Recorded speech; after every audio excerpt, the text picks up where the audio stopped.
Um, without wasting much of our time, the program is about to kickstart. Um, so the webinar is recorded. It's important I inform us that it's a recorded webinar. This is to make available for people who might request for the recording. Okay, so today's program promises to be a packed one, an enriching one, and it's very, very, very, I can't overemphasize the importance due to the current trend of the emigration and the popular Japa. So it's important we are equipped with this information so as to tap into the opportunities out there for us. So I will start with because our panelists I was reading through our panelist profiles. They were actually packed, and it's it's it's so loaded that I was just wowing while I was reading them. So I will go through our panelist citation. I'll be running through our panelist citation. Um, they are already around. They are on ground. So I'll be starting with Dr. Camille. Okay, so Dr. Camille Ogudupe is a medical doctor based in Perth, Western Australia. Sorry, apologies, I might not get some pronunciations right. I'm from a village in Kwara State. Okay, so it's a special interest in family medicine, occupational medicine, and addictive behavior. He is a member of the Royal Australian College of General Practitioners and the Australian Institute of Health and Safety. He has previously served as the NAD/NEC chairman 2013, vice president, ARD Lautech Teaching Hospital, Osogbo, and the deputy general secretary, NMA, that's the Nigerian Medical Association, Osun, that was 2014. As a certified HMO professional, Dr. Kami has pioneered various health insurance schemes and served on the board of health-related NGOs, contributing to public health initiative, public engagement, and policy development. Additionally, he is a dedicated community servant and currently serving as a president, that is from is currently serving as a president from 2024 to 2025 uh, of the Lagos Knights of the Blind Cyber Lions Club district, okay, in Nigeria, where is passionate about community service, policy making, advocacy, and capacity building. All right. So I'll go on to read the other citations as well. Okay. Trying to add in some other participants to the platform. All right. Okay, so Dr. Akonde citation.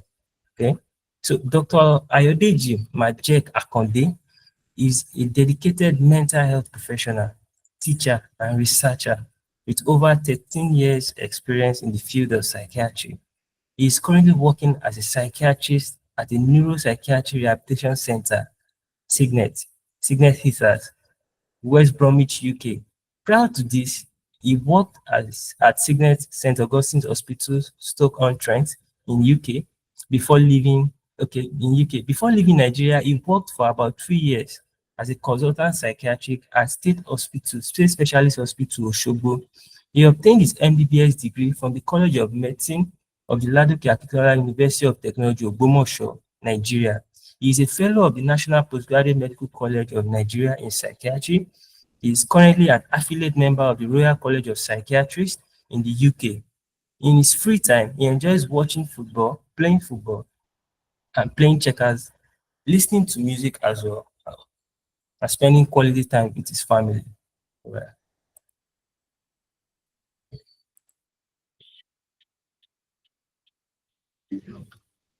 Dr. Bewaji, one of our panelists, is Dr. Bewaji. Dr. Oluwatosin Bewaji is a board certified pediatrician and a fellow of the American Academy of Pediatrics.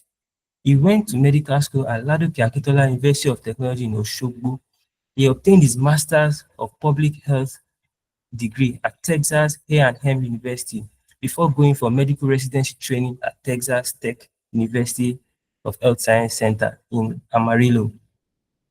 He is currently practicing as a general pediatrician and pediatric hospitalist with Baptist Medical Group in Tennessee.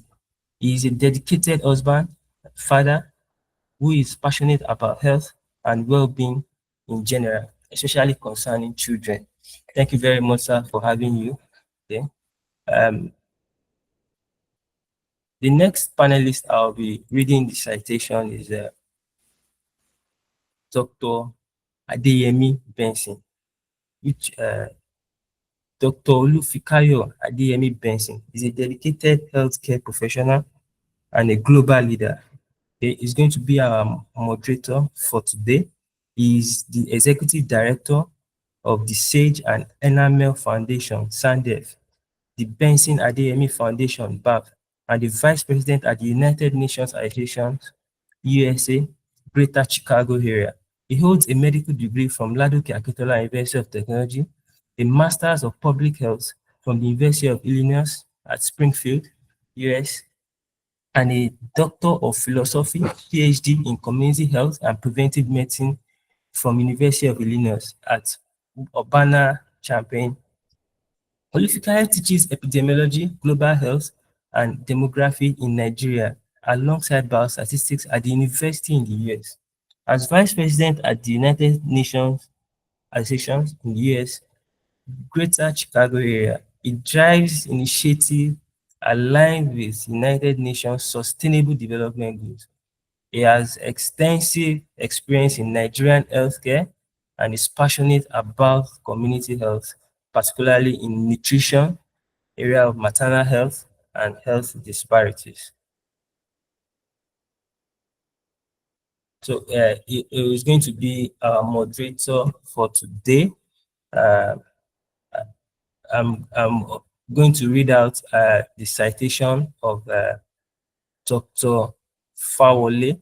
Dr. Yetunde Fawole obtained a medical degree from Ladoke Akintola University of Technology, Ogbomoso in 2010. She did a house job at FMC Bida, also worked as a medical officer at General Hospital Mina. She completed a general pediatric residency at Bronx Care Health System, New York, and proceeded to University of Nebraska Medical Center for 3 years, fellowship training in pediatric gastroenterology, hepatology, and nutrition. She is a board-certified general pediatrician, fellow, American Academy of Pediatrics, member, North American Society of Pediatric Gastroenterology, Hepatology, and Nutrition. Her research interests include nutritional deficiencies in children with intestinal failure undergoing intestinal rehabilitation, children with esophageal foreign body, intestinal ultrasound uses in diagnosing and monitoring of inflammatory bowel disease. Dr. Fawole currently works as a consultant at Good Samaritan University Hospital in New York. She's married with children. That I can see our participants are already wowing already because of these profiles are awesome. I must say. I must go to the next panelist, which I'm reading his citation. That is Dr. Jegede. Dr. Oluwatosin Jegede is a public health physician, medical epidemiologist, biostatistician, cost effectiveness and infectious disease modeler, and global health expert. Dr. Jegede obtained his medical degree from Ladoke Akintola University of Technology, Ogbomoso, and a master's degree in public health with a concentration in epidemiology and biostatistics from Addis Ababa University, Ethiopia. He completed his residency training in community medicine and earned a fellowship from the West African College of Physicians. His professional experience includes significant contributions to the African Center for Disease Control and Prevention, Africa CDC, Disease Surveillance and Intelligence Unit in Ethiopia, where he provided technical assistance to 5 countries on event-based surveillance and outbreak control. He later worked for the United Nations Office on Drugs and Crime, UNODC, on prison health and harm reduction programs. Dr. Jegede focuses on HIV prevention, addressing viral hepatitis, and mitigating opioid overdose risk among people who use drugs and prisoners. He is currently pursuing doctoral studies in public health with a concentration in global health at the University of California, San Diego. His doctoral research centers on modeling opioid overdose and overdose deaths among people who use drugs in California, and modeling returning of investment for scaled up harm reduction services in South Africa and India. When he's not busy, Dr. Jegede enjoys traveling to explore new environments. So I want to appreciate everyone who has joined the platform. I've cited our panelists and I've read out our panelist citation and also our moderator. Once again, this session is going to be recorded. It's a recorded webinar. I once again want to appreciate our panelists for their punctuality, our leaders in the association currently present here with us, and my fellow congressmen. So I will be handing over to the moderator of today's webinar. The webinar is an important webinar. It talks about medicine beyond borders. Medicine beyond borders. So thank you very much. Let's enjoy the rest of the program as I hand over to the moderator, Dr. Olufikayomi. Thank you very much. Thank you, Dr. Mustafa, for the citation and for the invitation. I want to say a very big thank you to the moderators, because I know most of them are on the West Central time and some on the Eastern time, and it's about 2 a.m., 3 a.m., 4 a.m. For the most part. So I want to say a very big thank you to you for joining. Thank you for staying awake. Thank you for waking up so early to join the event. So I'll go ahead to share my screen.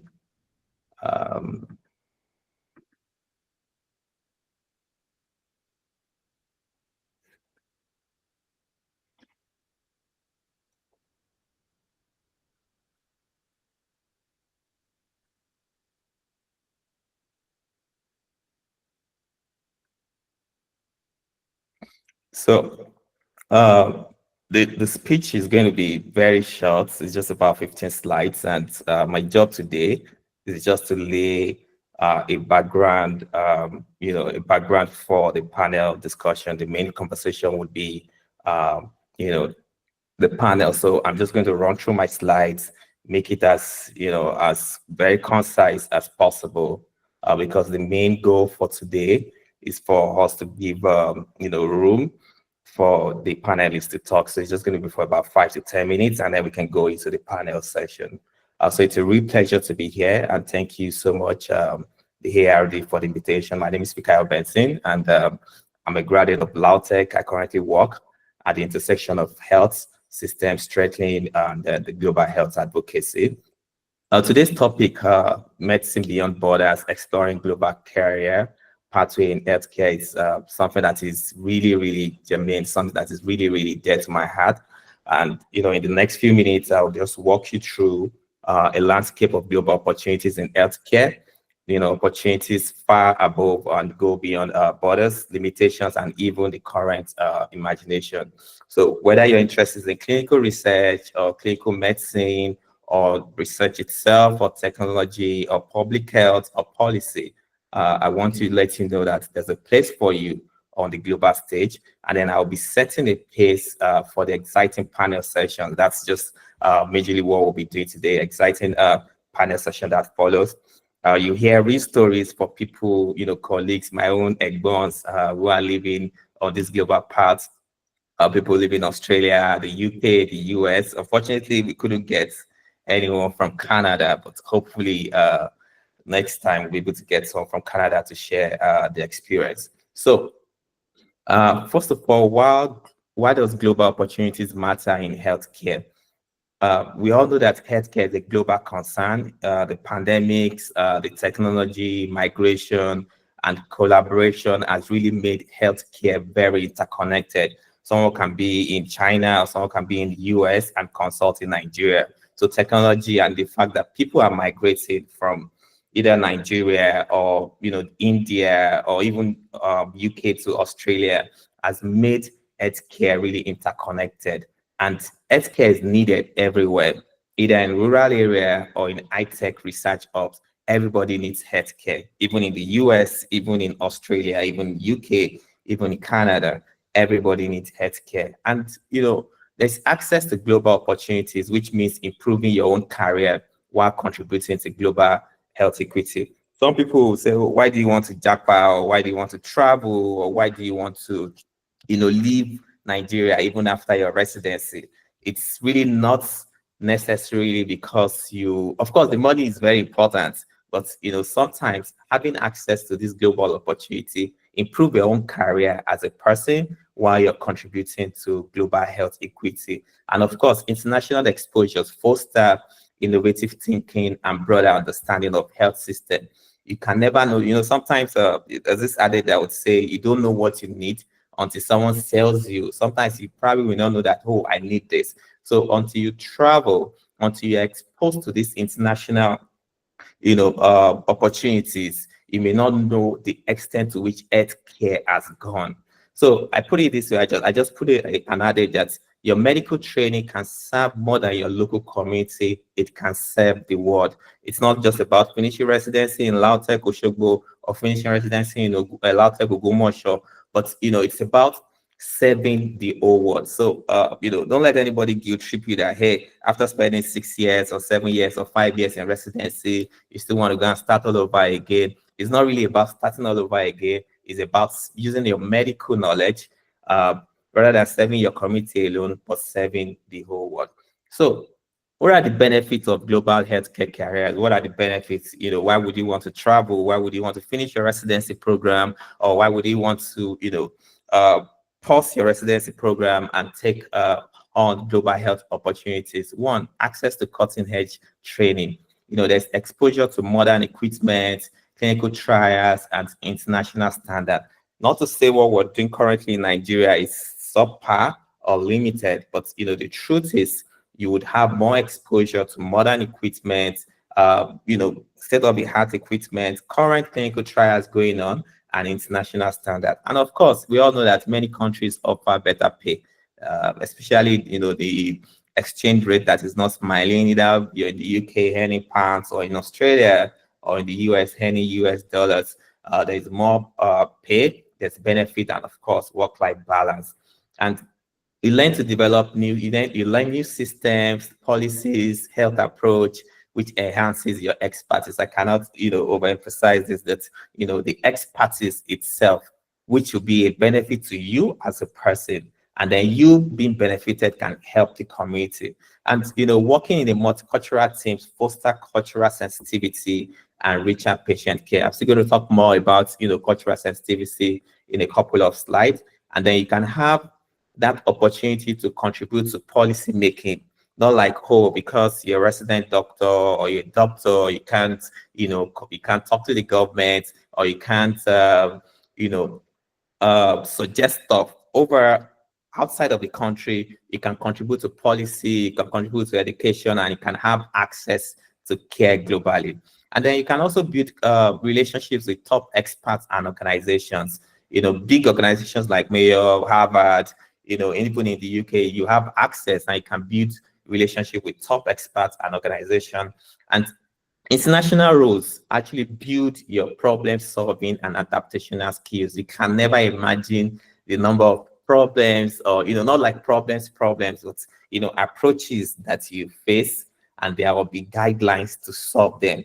There will be SOPs to solve them, which would increase your problem solving and adaptability skill. And last but not the least, the global experience enhances your credibility and open doors to leadership roles. I'll be citing myself as an example as I go on.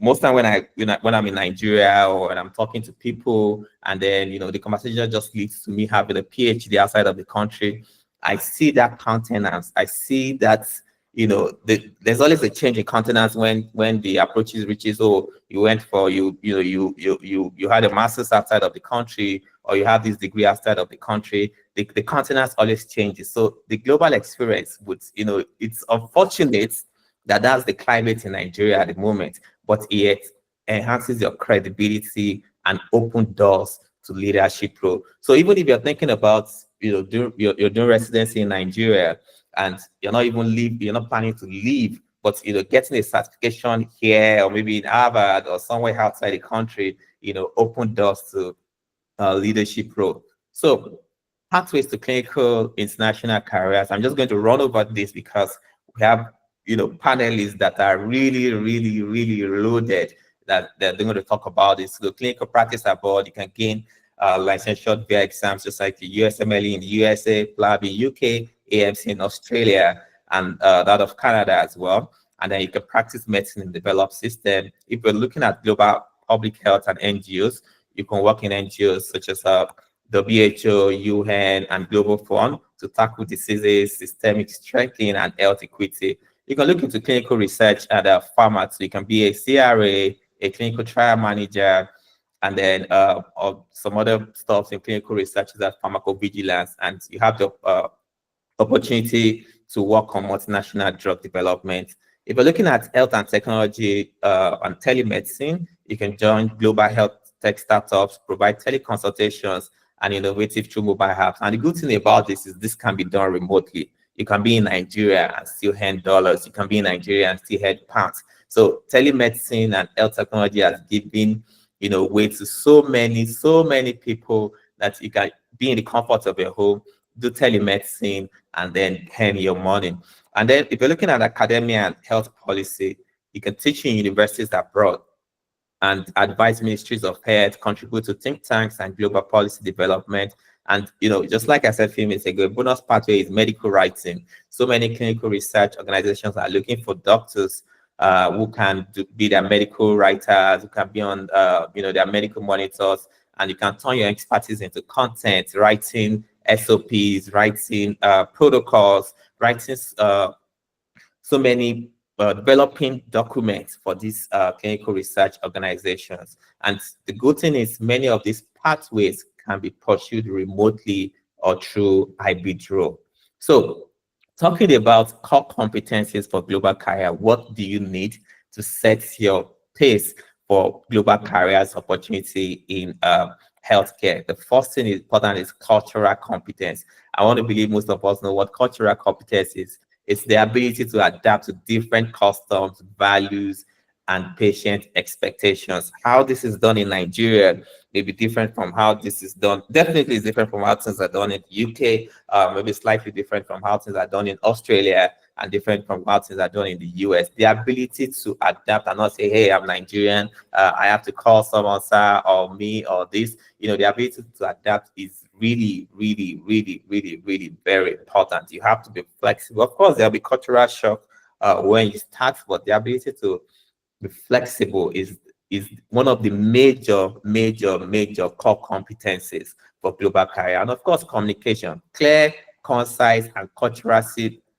culturally sensitive communication is key. You have to know when to say sir, you have to know when to call, especially in this part of the world when someone can identify as, a dog or identify as a phone. You have to be careful about pronouns and how to use he or she. So, culturally sensitive communication is very essential. Of course, digital literacy, proficiencies in EMR, almost all, hospitals use EMR. This can be taught actually. So even if you don't use EMR, and I believe most hospitals in Nigeria are beginning to use EMRs too, which is really, really cool. So digital literacy is very important. Understanding evidence-based medicine, data analysis, and reporting too is really cool. Software skills like emotional intelligence, adaptability, perseverance, and teamwork too is very, very, very important. So what are the certifications and degree that will help you go global? These are just the list I know of our panelists. What I'm doing today is just to set a pace for the panelist discussion. Our panelists are still going to go into all this. So I'm just going to skip this slide. So a little about my journey and why this is very, very important. This topic is very important to me. From Nigeria to global stage, I earned my medical degree in Lautech, and then right from before I finished Lautech, I already knew I was going to travel out of the country. And thankfully to one of the panelist, Dr. Camille, who has already said, hey, Fikayo, you have to travel, you have to do this, first go to the UK, and then, you can come to Australia, which, has to do with one of the key points on this is mentorship and visibility, mentorship. So, I'll just keep the story from medical school. Came to the US, did my MPH, and from my MPH, I went straight to my PhD. And then, of course, I got, a diploma in theology. And after that, I look at, okay, what else can I do? I enrolled in an MBA program already, done with the program, waiting convocation. And then after the MBA, I enrolled in in a Master's of Public Health, Public Administration. So I'm already in the last semester of the program. Why am I saying this? The truth is, you can never know which door would open, which of these will open a bigger door for you. And while I'm trying to do this, before I get to this stage, let me try and acquire all these certificates and let me acquire all these degrees, because I'm trying to set myself up for a global stage. And you can never know which one will be needed.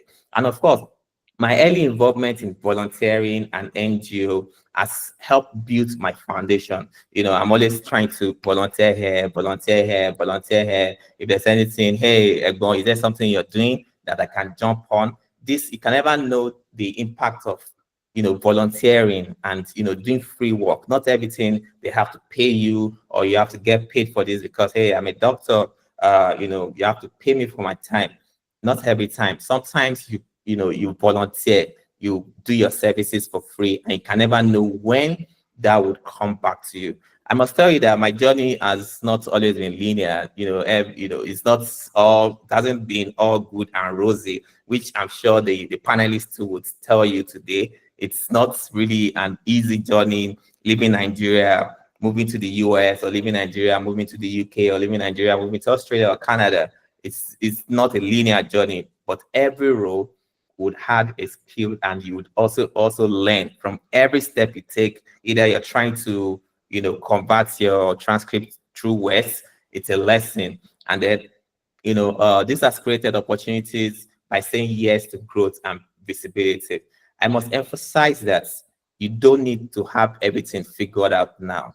Even if you're doing your residency and you're almost done with your residency, or you're halfway to your residency and you're planning to leave the country after your residency program, you don't need to have it all figured out now, but you have to start with a step, and which I'm hoping today that the panelists would expose our minds so that we can start with a step. And of course, surround yourself with mentors and peers who would believe in your global vision.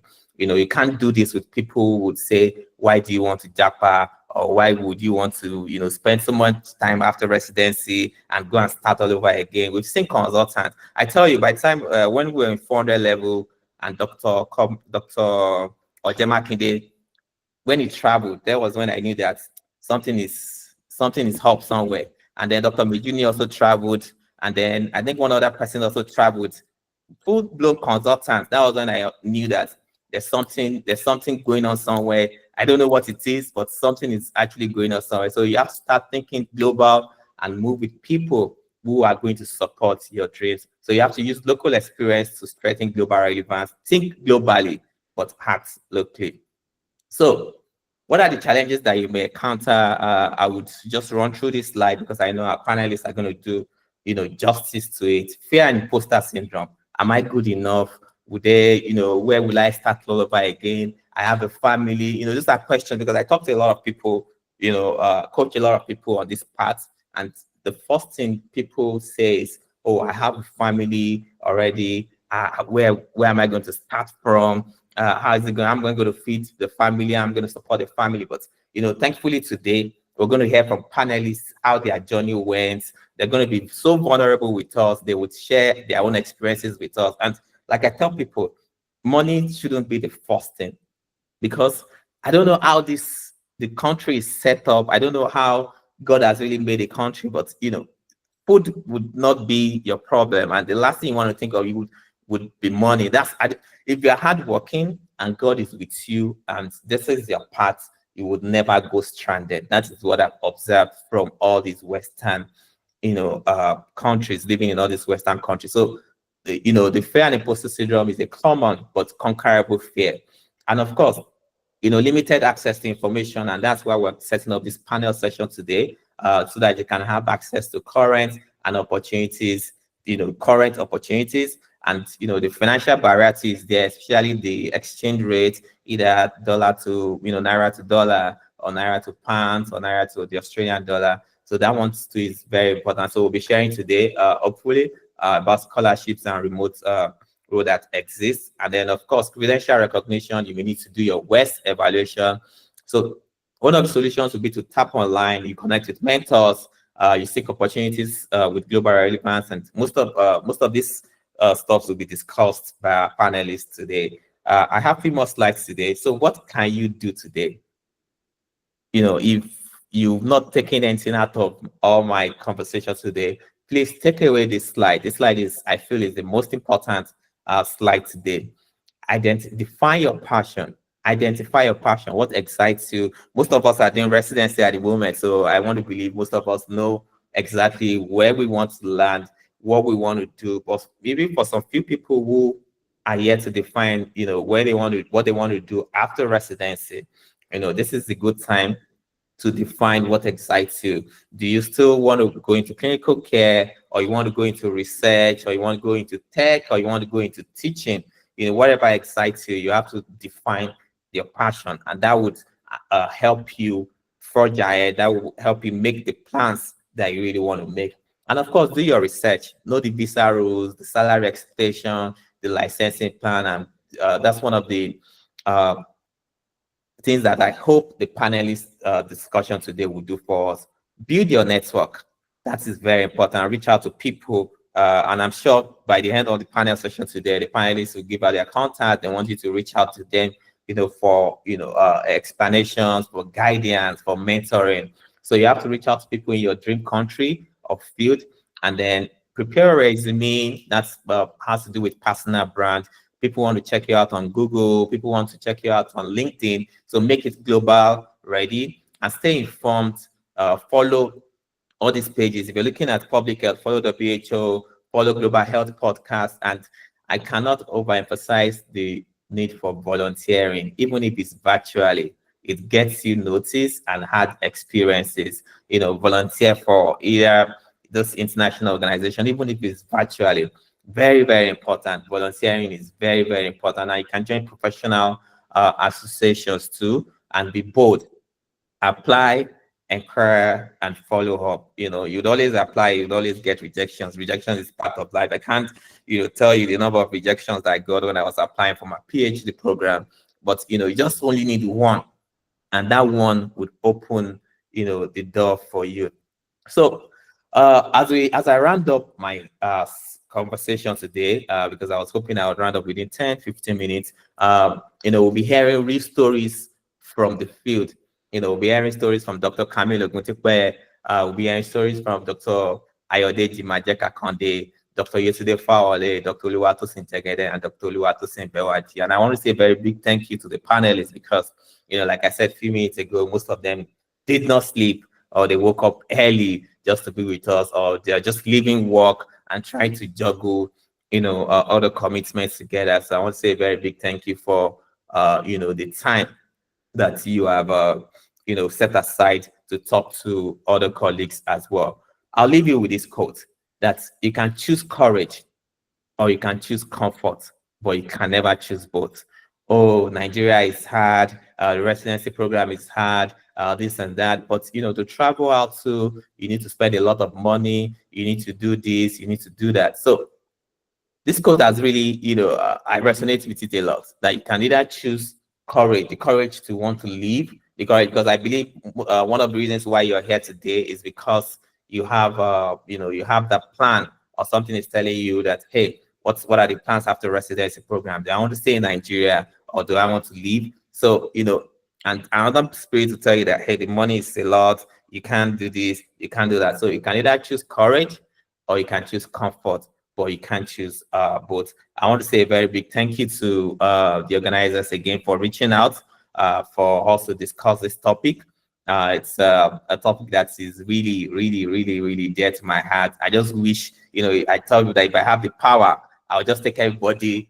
I usually discuss with my wife that everyone should travel out at one point in their lives. Like, you just have to leave the shores of Nigeria to see how things are working. You just have to leave the shores of Nigeria to have that, your mind would be blown. The way you would reason would be blown. So, I just wish everyone would have that opportunity. Not everybody would travel. Not everybody would, jackpot. You can jackpot and jackpot. That most of everybody, you can, if you have most people, and I tell you, most panelists will be sincere and will be vulnerable to you today. After, they want to do a lot of in the US or in Canada or in Australia, but they still want to come back home, to give their quota or to contribute their quota to the health system. So let's stay in touch. This is my LinkedIn profile, my IG, my X. I follow back.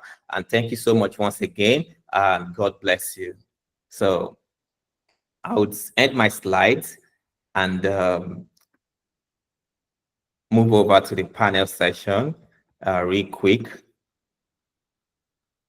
So let me stop sharing my slide. Stop presentation. Okay. All right. So I want to say a very big thank you once again to the panelists. This means a lot to me.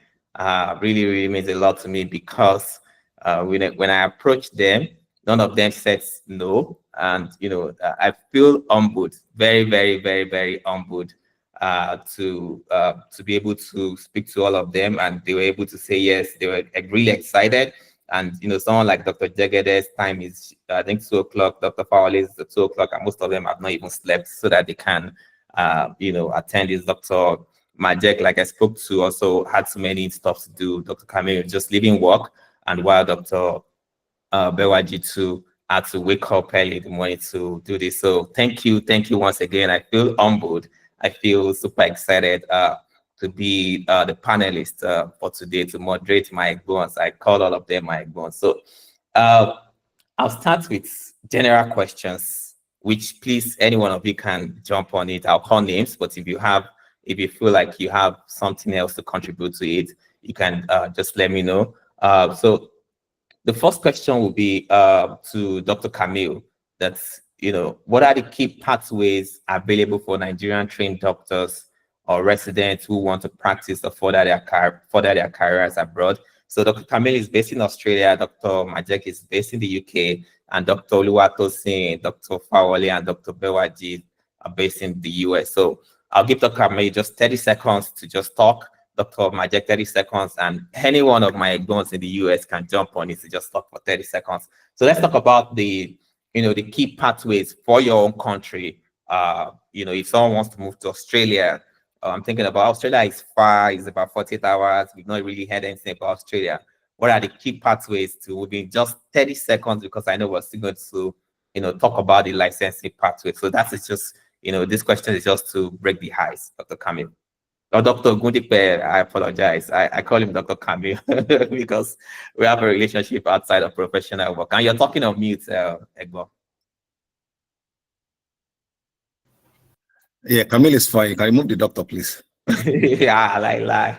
Thank you, the moderator, and good day, my fellow panelists and all fellow fraternal members, doctors here present. What are the pathways available in Australia? There are 2 basic pathways. We call them the standard pathway or the competent pathways. For the standard pathways, like you're starting all over, you're going to have your 2 parts AMC, the AMC1 and AMC2. All right.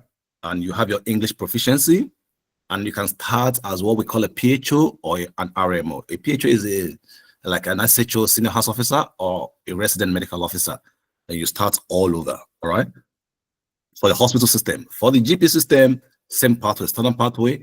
You do your AMC1 English proficiency and or AMC2, but most importantly, what we call a PESCI exams, pre-employment structural clinical interview. They call it interview, but it's an exams, So you start all over.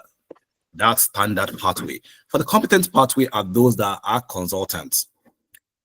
There will be, I've had maybe 1 or 2 in the last 6-5 years from Nigeria, but hardly will you be able to get a competent authority pathway from Nigeria. because the training, they don't recognize it as PAR. From our Nigerian brothers in the UK and other countries, straight away, they allow them to come into the competent pathway because they finished their fellowship in the UK and all of that, even though they were trained in Nigeria. So basically, that's it. That's the part. Those are the two basic pathways. The other pathway is still standard pathway. Now they just open up for PLAB. If you have a PLAB 1, PLAB 2, and you worked in the UK for like a year, then come to Australia on the standard pathway. You know, so you'll be coming, yeah, you don't need to write an AMC exams. All right, you got a job and you can start your career, but still through the standard pathway. So the complete pathway is left for the specialists who have completed their training that can be at PAR, assessed as PAR or standard pathway. Let's leave it like that. There's still a lot of things to talk about. And the other one I've seen recently is few agencies recruiting from Nigeria, which is very good. And they only recruit specialists as well. But they come in on a standard pathway because not bluffing, an average Nigerian doctor cannot afford that competent pathway because it's going to be setting you back about, say, 15,000 to 20,000 Australian dollars. And it's going to take about 2 years. So most people will come as what we standard pathway. We call them a service registrar. They come and work as like a registrar, and they can do those competent pathway while they are in, if they're lucky and able to be assessed. Otherwise, they just start all over, you know, as a standard pathway as well, even though they're consultants, depending on what works for them. Thank you. Thank you, Dr. Kamil. We're still going to come back to that because I want us to talk about the financial implications too. You know, people want to hear how much is going to cost to do the AMC exam, how much is going to cost to do the IELTS. So I know that seasons on the number of, you know, so this is to the panelists too, as we, you know, as we have the conversation, if you can throw in figures there, not to scare people away, but for people to know what they are up against. So Dr. Majek, over to you, just in 30 seconds. I have my timer here. You know, what are the key pathways, you know, as a resident, because I'm speaking to resident doctors or to, you know, I want to believe almost 90% of the people on the call are resident doctors doing their residency in Lautech, Ogbomoso, or Osogbo, or they are medical officers somewhere in Nigeria. So what are the key pathways to available for Nigerian trained doctors or residents who want to practice in the UK? You're speaking on mute, or is it my... I can't hear you, sir. No, sir.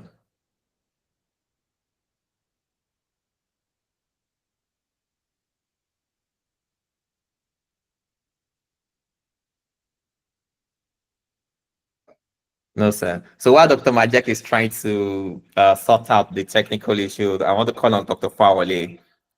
You know, we have house officers here too as well. So please put in, you know, the fact of house officers too. If someone's come to the US, what are the pathways? And then I'll give Dr. Bewaji and Dr. Tosin Jegede some 30 seconds to talk to. So Dr. Fawale, Dr. Sonny Fawale, or yesterday Sonny Fawale. Okay, thank you so much. Can you hear me? I just want to be sure. Yes, very well. Very well. Okay, thank you for having me, and I'm happy to see some of my friends, my colleagues. Fikayo, you're doing a good job. I'm so proud of you. You know that. Thank you. I don't want to reintroduce myself. Yetunde Sonny Fawale. So, talking about pathway available in the United States, first thing you have to know is that there's no two ways to come into US. You have to do your USMLE. So, if you are coming from anywhere in the world, you have to do USMLE. If you are going to practice as a doctor, as a clinical personnel, you have to do your USMLE. Then you can go through the path of residency, starting all over again. Or also, if you have if you are a consultant in Nigeria already, there is a way you can skip the first year of residency and start a second year. Sometimes it could be difficult. Excuse me. Sometimes it could be difficult to get this, but there are some second year availability, and I know people that have done this. Secondly, you can go through the route of fellowship. So let me explain what is residency and fellowship. It's a little bit different, but I will use the Nigeria system to explain. your part after passing your part one, equivalent that to residency in United States. You don't need to go for fellowship, which is different from Nigeria. After passing your after your residency in United States, you have practice as a general practitioner. Then you can choose to go to fellowship, which is like streamlined. You want to specialize in the particular system. Like for me, I'm a gastroenterologist. I deal with GI tract, nutrition, and liver. So you can, after passing your part one in Nigeria or your part two, you can apply for fellowship program in United States and not going through the route of residency.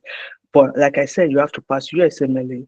You have to, then with that, the only issue with that is that you will not be, is either you go back to residency, starting residency again, or you can work as a doctor, but that would be you are board eligible. You cannot take the board without writing, without doing residency in United States. With that, you will be under supervision. Somebody has to co-sign your note at every time. You cannot, when I say co-signing your note, somebody has to supervise you. You cannot practice on your own without supervision. This equivalent to like you are not a nurse practitioner, but that is how nurse practitioner in United States works. A doctor has to co-sign their note. So you can go through that route, but you are board eligible. You cannot take the board. The problem with that route is that somebody can come up in 10 years and say, I'm not going to employ, even some hospital will not employ you without doing residency in the United States. But you can use that opportunity to get into the system. You just need to get into the system. That is the issue in the United States. When you, after passing your USMLE and your step 3 exam, you can work in a nursing home under supervision. I will equivalent that to like you are doing house job in Nigeria. You are working under doctors. You are presenting to them in a nursing home. They are co-signing your note. They are supervising you. You can do that. But what do you really need? You need to get into the system. That is the main thing. You just need to get into the system. Oh, they know that you have US clinical experience, you have practiced, you have worked in this place before.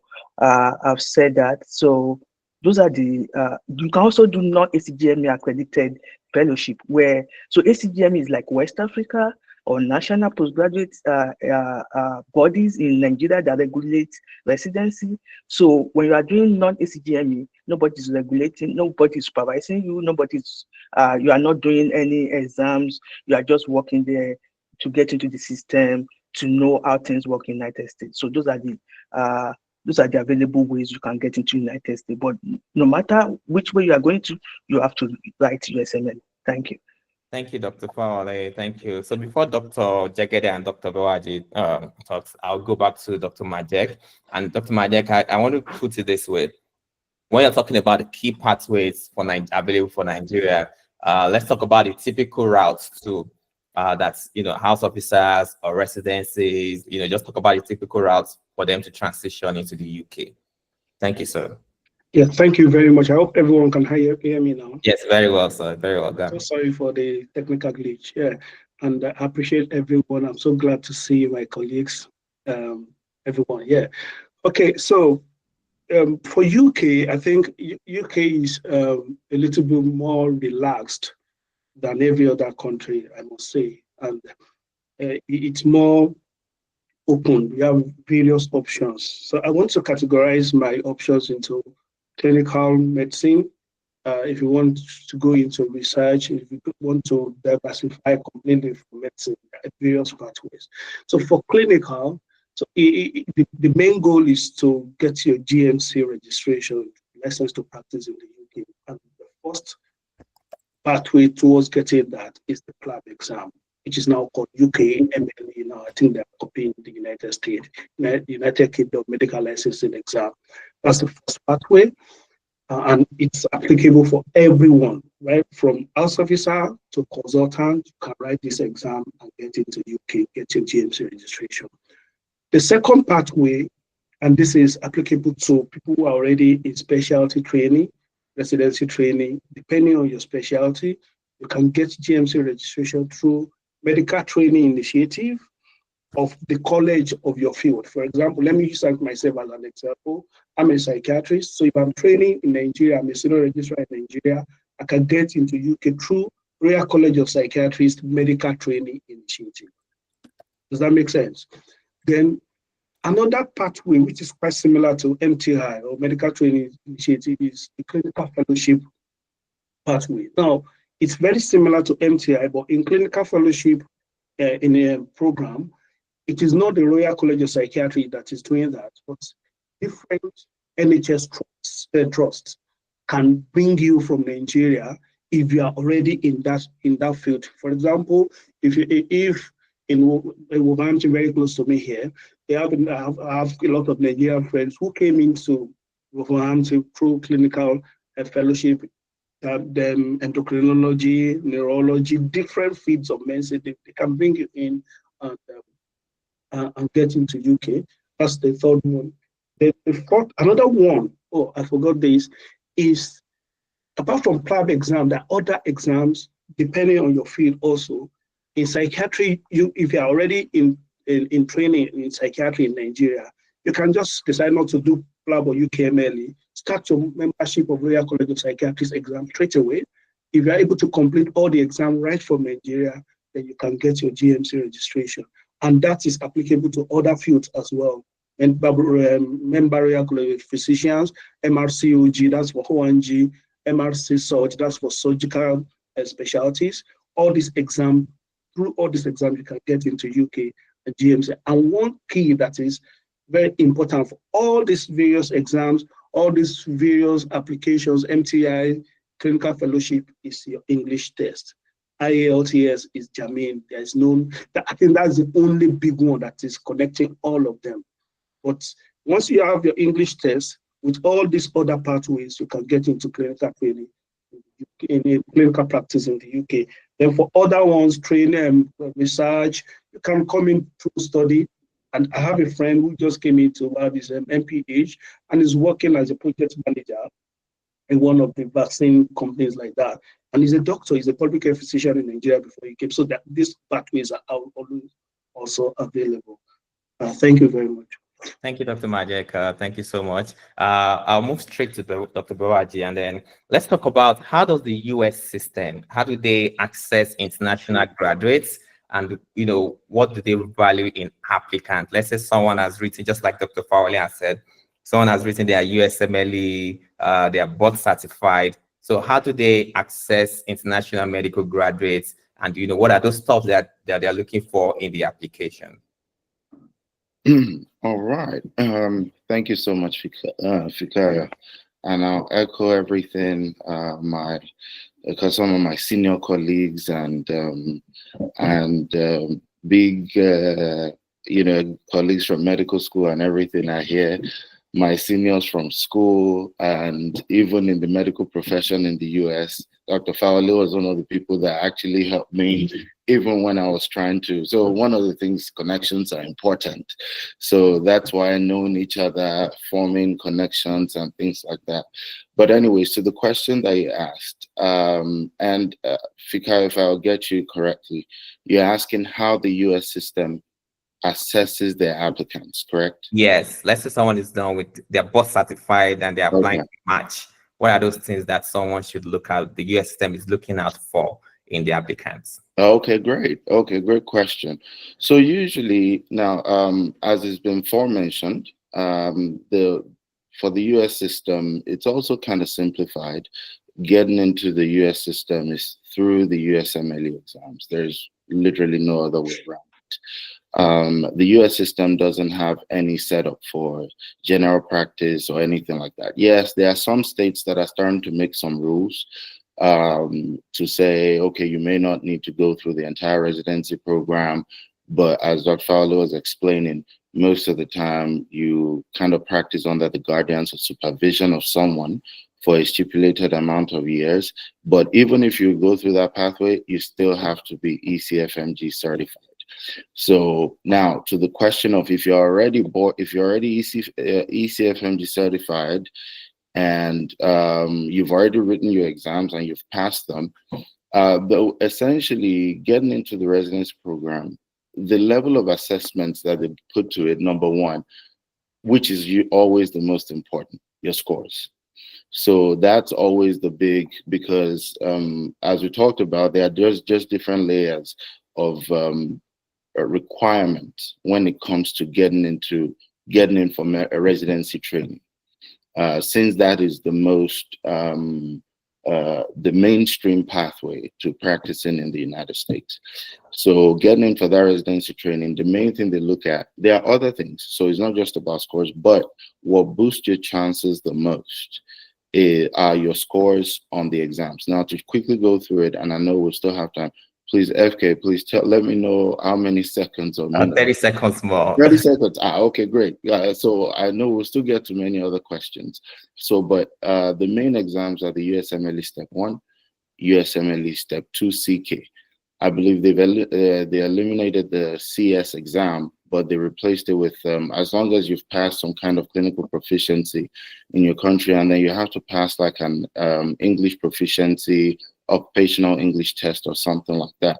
So those are the exams. Now the step one exam is a pass and fail now. So that has actually been made a little bit easier. But the CK is still a scored exam. So now the attention shifts to the score on the CK.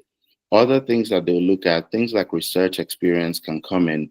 If you've had any kind of US clinical experiences as well, that would also factor in definitely. So those are at least some of the main things that they actually look at that can easily boost your chances for being accepted into the US system for residency training and ultimately medical practice. Thank you so much, Dr. Bewaje. You know, I've had so many interactions with people, especially people who are almost done with the residency program. Some would say, hey, Fikayo, for me to say it in Yoruba, that, ọpọlọ mi ti di ọpọlọ àgbàlagbà, mo lè jókòó máa, ṣe exam, or, there's no time to write exams. Are there other things that I can do in the US or I can do outside of the country? So I'll just push this question to Dr. Oluwatosin Jegede, that, all of us have been talking about practicing and writing the exam. But if someone has, studied for like 6 years, 7 years in Nigeria and doesn't even want to do anything that has to do with residency in the US, what other academics or research opportunities are available to Nigerian trained doctors who had either completed their residency or, just doing their house job? Are there other opportunities? What are those academic or research opportunities available out there for Nigerian doctors, especially in the UK or anywhere outside of Nigeria? Okay, thank you very much. I hope you can hear me. Yes, very well. Okay, good morning, everyone, and thank you for inviting me. Yeah, so I think being a doctor is a good thing because it gives an opportunity to be anything you want to be. I mean, you could venture into politics, business. Like Fikayo just mentioned, he recently completed MBA.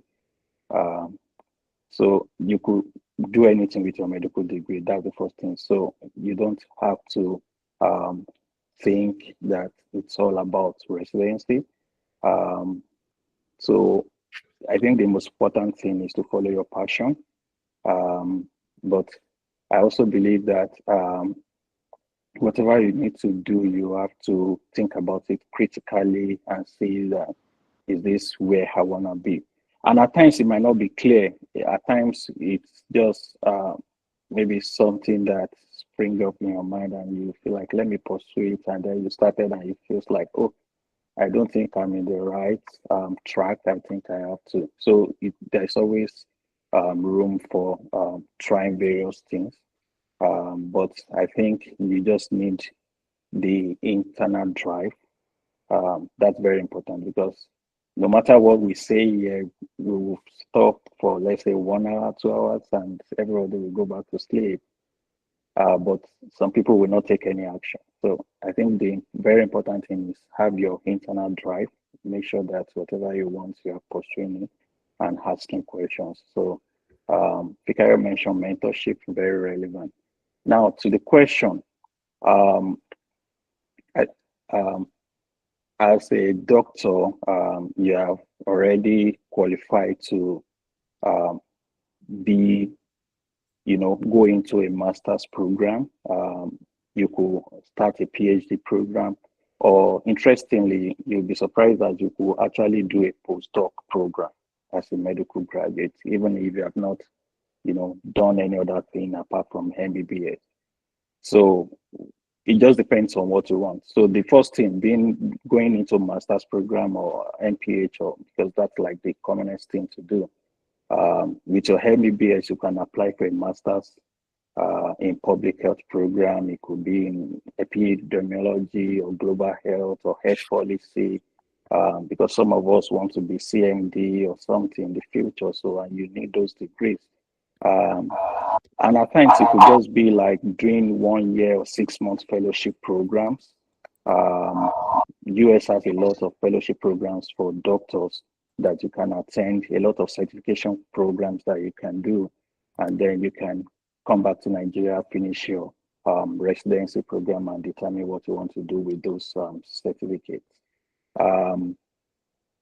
So, like I mentioned earlier, you could do your MPH, and it could also be an opportunity to save up some money before you start your residency, if the ultimate goal is to go into residency. So, cost of writing those exams, we have not talked about it, but it's always one of the important considerations, and it's difficult to save up Naira to write UKMLE or USMLE, or I can't remember, Australian SMLE or whatever.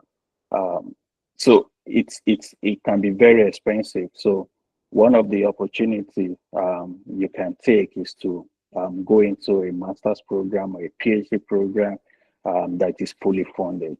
If you are fully funded, you'll be able to, you are studying, and at the same time you are getting stipends. So with your stipends, you can save up some money to write your exam.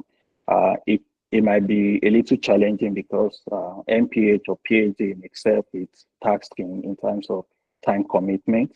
You have a lot of assignments and timelines and everything to meet up with. And if you don't finish in record time, you can actually lose your funding, or probably even lose your visa. So you are raising, to get so many things done. But it's not undoable. A lot of people have done that.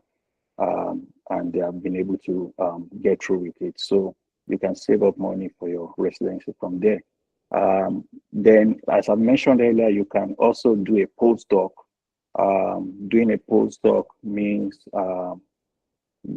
because medical degree is a doctoral degree in itself. So you could apply for a research fellowship program in some hospitals or universities. They will take you as a research fellow, especially if you have a lot of research.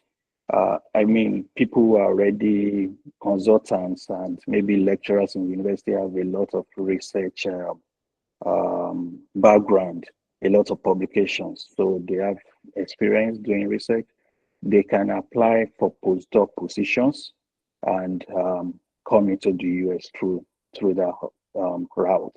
And with a postdoc, you can then apply to be a full-time lecturer if you want to be a lecturer, or you can maybe venture into think tank organizations or government organizations. They call them industry. So with your PhD or master's or whatever, you could go into working with maybe the state government or the county, or even, it's difficult to get a federal government job unless you're a citizen. So, but there are some also positions that you can get to at maybe even private organizations.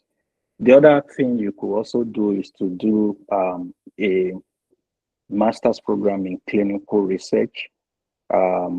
I think that's one of the things that Fikayo mentioned in his presentation. So if you do a master's program in clinical research, you are able to work, and a lot of pharmaceutical companies and all these biomedical companies are looking for doctors because they believe you have that background knowledge of health sciences, and you are able to apply it into research. So they give you more chances to get in with your clinical research certificate.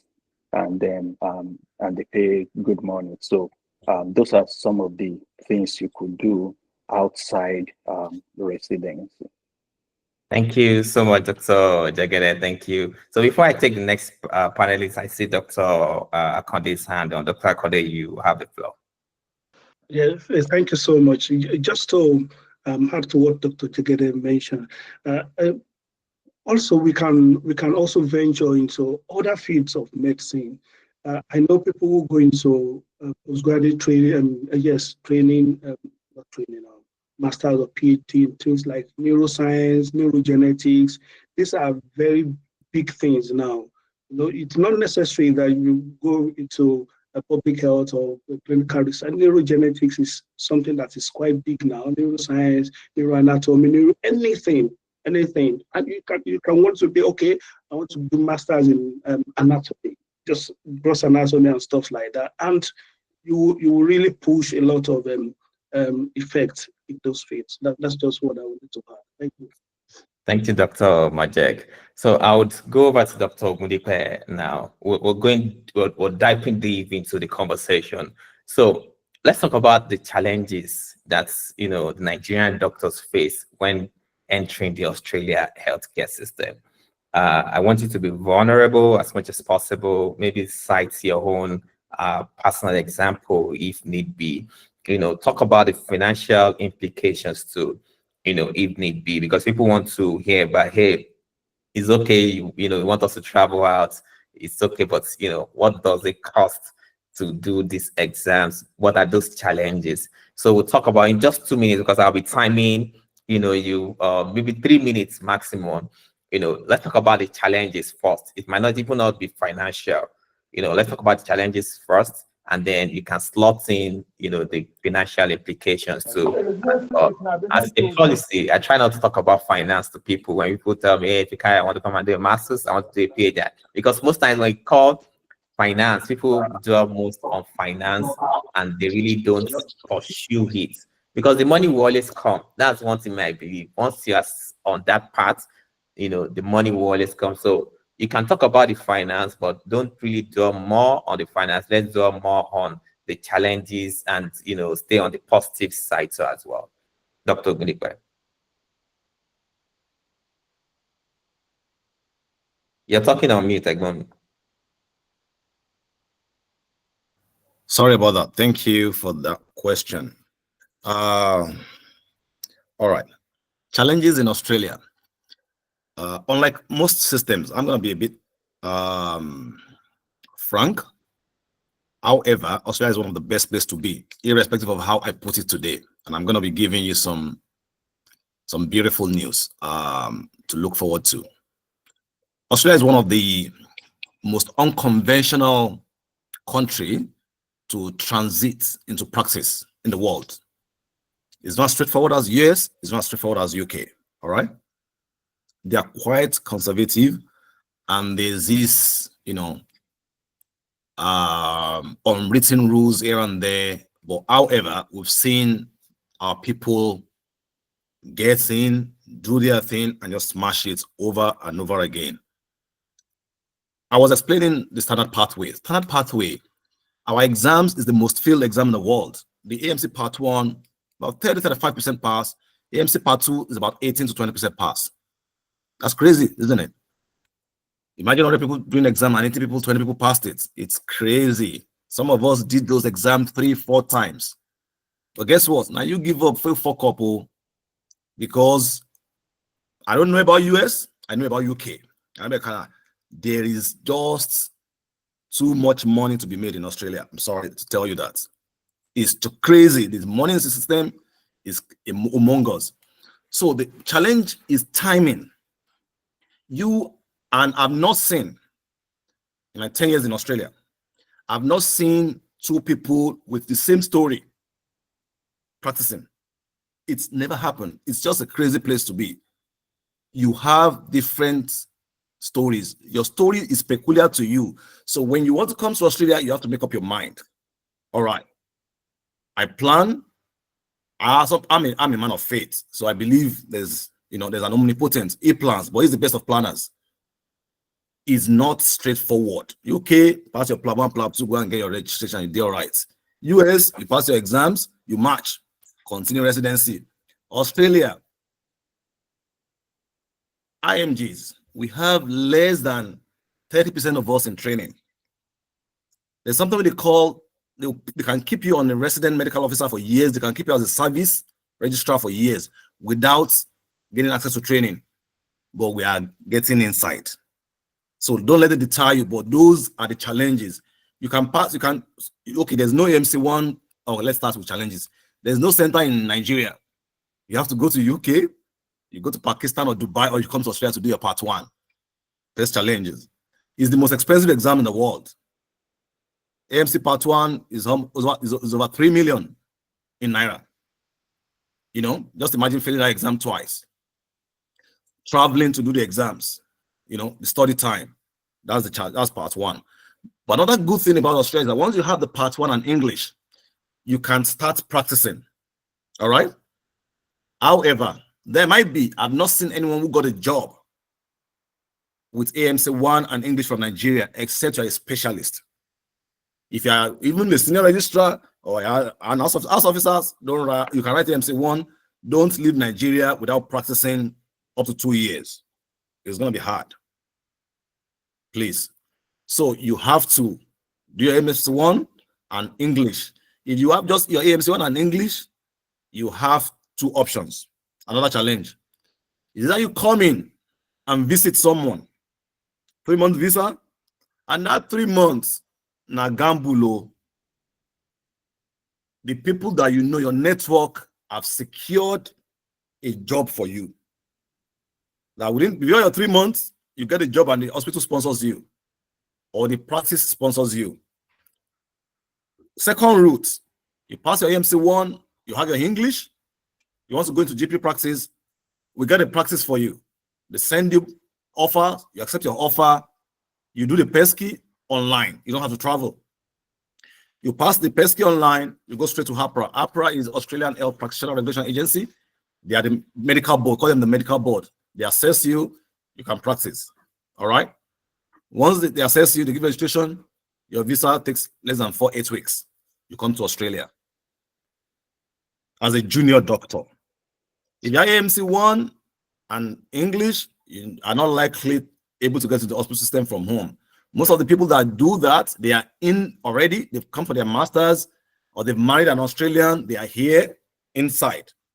So we are pushing, you know, because they have papers already. Hospital does not need to sponsor you. But or you are doing your masters, Australia consider that, they don't consider that as a gap. Like, okay, you're still studying post-grad, so they're happy to sponsor because you are inside. But bring a junior doctor from outside, sponsor their visa, and unlike other countries, you have to have a registration, or you have to get a job. You have to have a job before you can have registration. You know, the other way is UK. You pass Plan 2, you go to GMC, you get a registration. Australia, you pass your AMC1, AMC2 English, you get a job. Without a job, APRA does not register you. You cannot get registration. Those are the challenges. So it makes it a bit lengthy because, and we are competing, I don't know about UK and US. In Australia, you're competing about Asian countries. You're competing about guys from the island and UK. Those are their top priorities. You're competing about the Pakistanis. You're competing about the Sri Lankans, the Indians, the Chinese, the Singaporeans. They're good doctors. So why would someone want to go to Africa? You know what I mean? UK is close to Nigeria, 7 hours. Yeah. But here they would rather pick UK, Ireland, or stay in their region. So we are less desirable. So those are the bits and pieces of the challenges. Another challenge is why I try to avoid the older guys coming without having this part 2 is you at part 2, you're studying at the level of a final year and intern. For some of us, 15 years post-med school, you are talking from, you know, you're speaking like a doctor. You cannot pass the exam.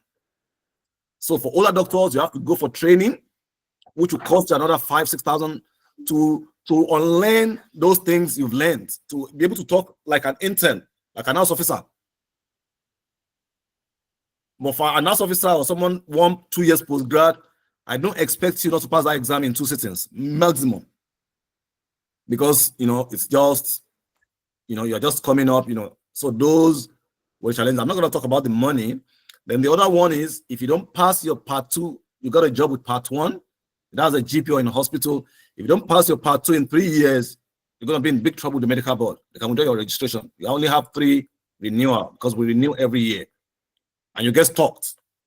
If you pass the part 2, going to training is another challenge. You need to start knowing, okay, what's my options? What will talk about me when I'm not in the room? The system is quite different. The people are quite biased from name to where you train, but we are getting in. How do we get in? You get your first job, the job of 2-3 people. You alone do it. You do audits. You teach. You present in grand rounds. You present in journal club. You are up there. You make your nurses happy. Here, nurses hold a lot of power because your assessment comes from them. You make your consultants happy. You make your seniors happy. So you need to put extra. You can't slack. It's not acceptable. I've seen 2 Nigerians in my workplace that lost their registration. You know what that means? They got a job, got a registration, but they lose it because they couldn't pass the assessments. Just end of term assessments. Is that bad? Those are the challenges. So you need to buckle up. You need to make up your mind. Okay, what do I want? Do I want to work as a clinician? But once you start climbing the ladder, it becomes easy, to be honest. So basically, those are the challenges. A few other things I'm going to tell you is that this can take you years, but we derive the measures in terms of trying to encourage people on the role to play. I'm not going to talk much about myself at this stage. We still have a lot of questions, but let me give you an example. I was out of practice for 6 years, fucking 6 good years. Passed exams, passed PESCI, got a job, then passed PESCI, got to medical board. I was denied registration. You know how that is? Unbelievable story. I got depressed. I spent almost $10,000 with a lawyer to go to medical board. It's not my problem. Someone gave me a job. I passed the PESCI. Now there's no supervisor. Supervise me. That's the job of the practice. But I said, no. It's written in black and white. It's your responsibility to know you have a supervisor. So I pulled out. What did I do? I came here to study initially anyway. I worked in work health and safety. Then I transitioned into a work health and safety supervisor. Crazy sector. I mean, crazy sector. Huge money. We've got mines here. You've got agriculture. You've got constructions. Crazy money, less job. You're enjoying it. But there's a way. It depends on what you want. Then one day I stumbled on something. There's a fellowship in occupational health and safety in Australia. And I picked a mentor. One day I went with him to a meeting and someone was negotiating with him. 4 days a week job, $1 million per year. 8 weeks leave. Then you're like, oh, no. Let me go back to medicine. Because as a supervisor without the medical background, you cannot hit that kind of target. It's not possible. Nobody's going to pay you $1 million a year for that. But if you get registered, you do your fellowship, those are the perks. I never knew something like that is in Australia. So once you start working, so once you are on that waiting game, you are doing something meaningful, something that you can be proud of. You don't let anybody tell you, oh, you can't do this, just go and be a carer, go and do this, just you sit yourself down. Those years, 6 years is a long time, not to go crazy, For like 2 years, I didn't even know what I was doing. I was just like, okay, I got this. Sometimes, some good times, some bad times. But the eyes, my we have a slang till tomorrow. The eyes is on the goal. There is no matter what the universe brings, or Nigerians will call it devil. There's no devil. I'm sorry. There's no devil anywhere. The universe is like this. And you must have your own waiting period or your downtime. You don't have a choice. It must happen. No. So prepare your mind. Yours might not be in exam. It might be when you get to training. I've got friends. We came in the same year. They started working. They're in training since then. 8 years in training. You have to have your own way, or the universe will slow you down at a point. So when it slows you down, we have a slang. We say keep your eyes on the goal. It's hard. Don't let anybody be doing wasu for you. Life, Don't let them look down on you. Don't allow people to pity you. Don't even self-pity yourself. You just buckle up, do something great, hand money, look after yourself and your family, and keep reading and pushing and writing those exams and networking. I was driving once to Dakar in 1997, no color. My friends were driving Jaguar and Benz. I go put the car in between them. I no get shame more. I don't read out to sort of play, But when you self-pity, you withdraw. If I want they will not tell you when there's opportunity. I'll give people my resume. You know, go acknowledge them. I go say, I'm like, you send resume, so I acknowledge it. I mean, you are the one looking for something, You don't allow people, let them disrespect you. Today, let me tell you, I've worked today. I've been in a meeting today. I have another meeting tonight. I'm a head of community. Some of us are not supposed to be there, but when you get there, they will look for you. You will be relevant. So if you like disrespecting me, I don't want to go on San Church, on San Majalashi, on San Cultural Group, on San Family, want to birthday, oh Lord. Now you sabi. You need to be present with good spirit. Aside from our scriptures, Quran, Bible, and our Isheshe people, if there's any here, the laws that guide and principles that guide the universe. When you put effort, when you put positivity into it, you still have your delay, but you can see it will be bringing those things. It will just now, and I don't want to work. The work is getting too much. That's the truth. Despite that long years delay. So those are the challenges. We'll talk more later. Thank you, Dr. Camille. Thank you so much. You really, delved into so many. They said we should not say delve again. That delve is a very big, it's even a bigger, language. So Dr. Majek, Dr. Camille has given us like an overview of the challenges. Dr. Akonde, my apologies, we're in the formal settings. I call it Dr. Majek. So, has given us an overview, and we're still going to come to the US part. So the challenges in in Australia. How about UK? Because we've had so many people get stuck in either care job or not being able to get job and doing menial jobs before they eventually transition. So what are those challenges that you feel a Nigerian doctor coming to the UK may face, and how do they mitigate it? How would they, when I know there's a challenge somewhere, I can actually put processes in place to avoid it. So in just 3 minutes, please, can you, let's be time conscious and, just summarize in 3 minutes. Thank you. All right, thank you very much, Fikayo.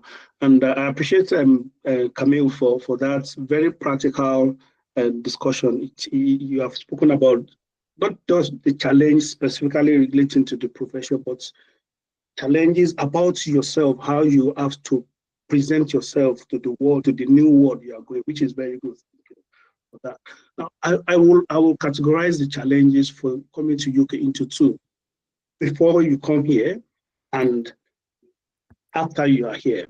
Now, before, of course, I know UK is the most researched country by Nigerians. I don't want to talk too much about what you have to do before. A lot of people know almost every. Some people may even know more than what I know regarding coming to the UK, the exams and everything. So the challenge before coming, of course, the money is very expensive now, and the exchange rates is not helping matter.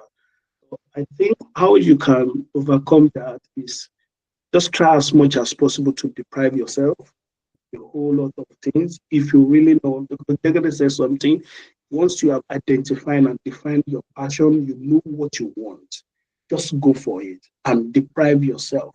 There's no shortcut to just deprive yourself of certain things, and you keep your eyes on the big results that you are looking out for. So for the money, just try and deprive yourself, get extra job that you can do, to save up money and do what you have to do.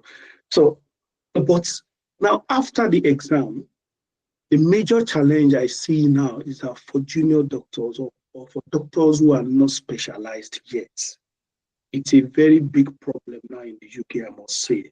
I know people who are licensed already for over 2 years and they've not been able to get a job. Someone just called me yesterday. He's been in the UK. He has passed all this exam, everything. He came with his wife. His wife is a nurse. He just called me yesterday. Dr. Matek, thank you very much for this. He just got a job. 2 years of having this license. And the problem is because he just came to the UK without much clinical experience apart from house job and NYSC. So there is so limited vacancies now. I must express that. And I don't want a situation whereby people will just come here and get stuck. I have friends, people who are working as healthcare assistant, support worker here in the UK. My heart aches, honestly. It brings tears to my eyes sometimes when I see people like that. My first place of work, I got there and they told me that there's one Nigerian working here. He's a support worker. And then I met the guy. He asked me where did I go. I said, I told him loud. He said, to cut a long story short, he's a consultant psychiatrist. And he was working as a support worker because he did not plan well. Anyway, that's by the way, we are going to talk about planning. So these are the challenges for junior doctors. Now, for senior doctors, I think it's quite easy. Once you're able to tick the boxes, write the exams, and pass, it's easy to get a job here. For people from level of senior registrar, consultant, it's quite easy. But getting once you are here, there's a lot of challenges. I don't know if this is part of the question I'm asked about practicing. Do I need to go into that now? Or no, we will talk about the differences in the X sector. Okay, then. So now for senior cadres, it's a lot easy. I don't think UK is very straightforward. I'm very sure a lot of people know about it. It's very straightforward. Just passing those exams, or if it is MTI, clinical fellowship pathway you want to follow, just pass your English test. Very germane, that's very important. Then for clinical fellowship, just put in your CV, let them know what you have been doing. But the minimum requirement for all this MTI clinical fellowship is senior registrar. But below senior registrar, you can't get all this clinical fellowship at MTI. You will be looking for junior clinical fellowship role or senior house officer. But all these SHO and junior medical officer role, they are limited now. So I don't know.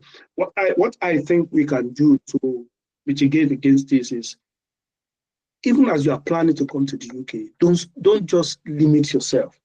Be doing something, add values to yourself. For someone like me, let me just share this brief experience.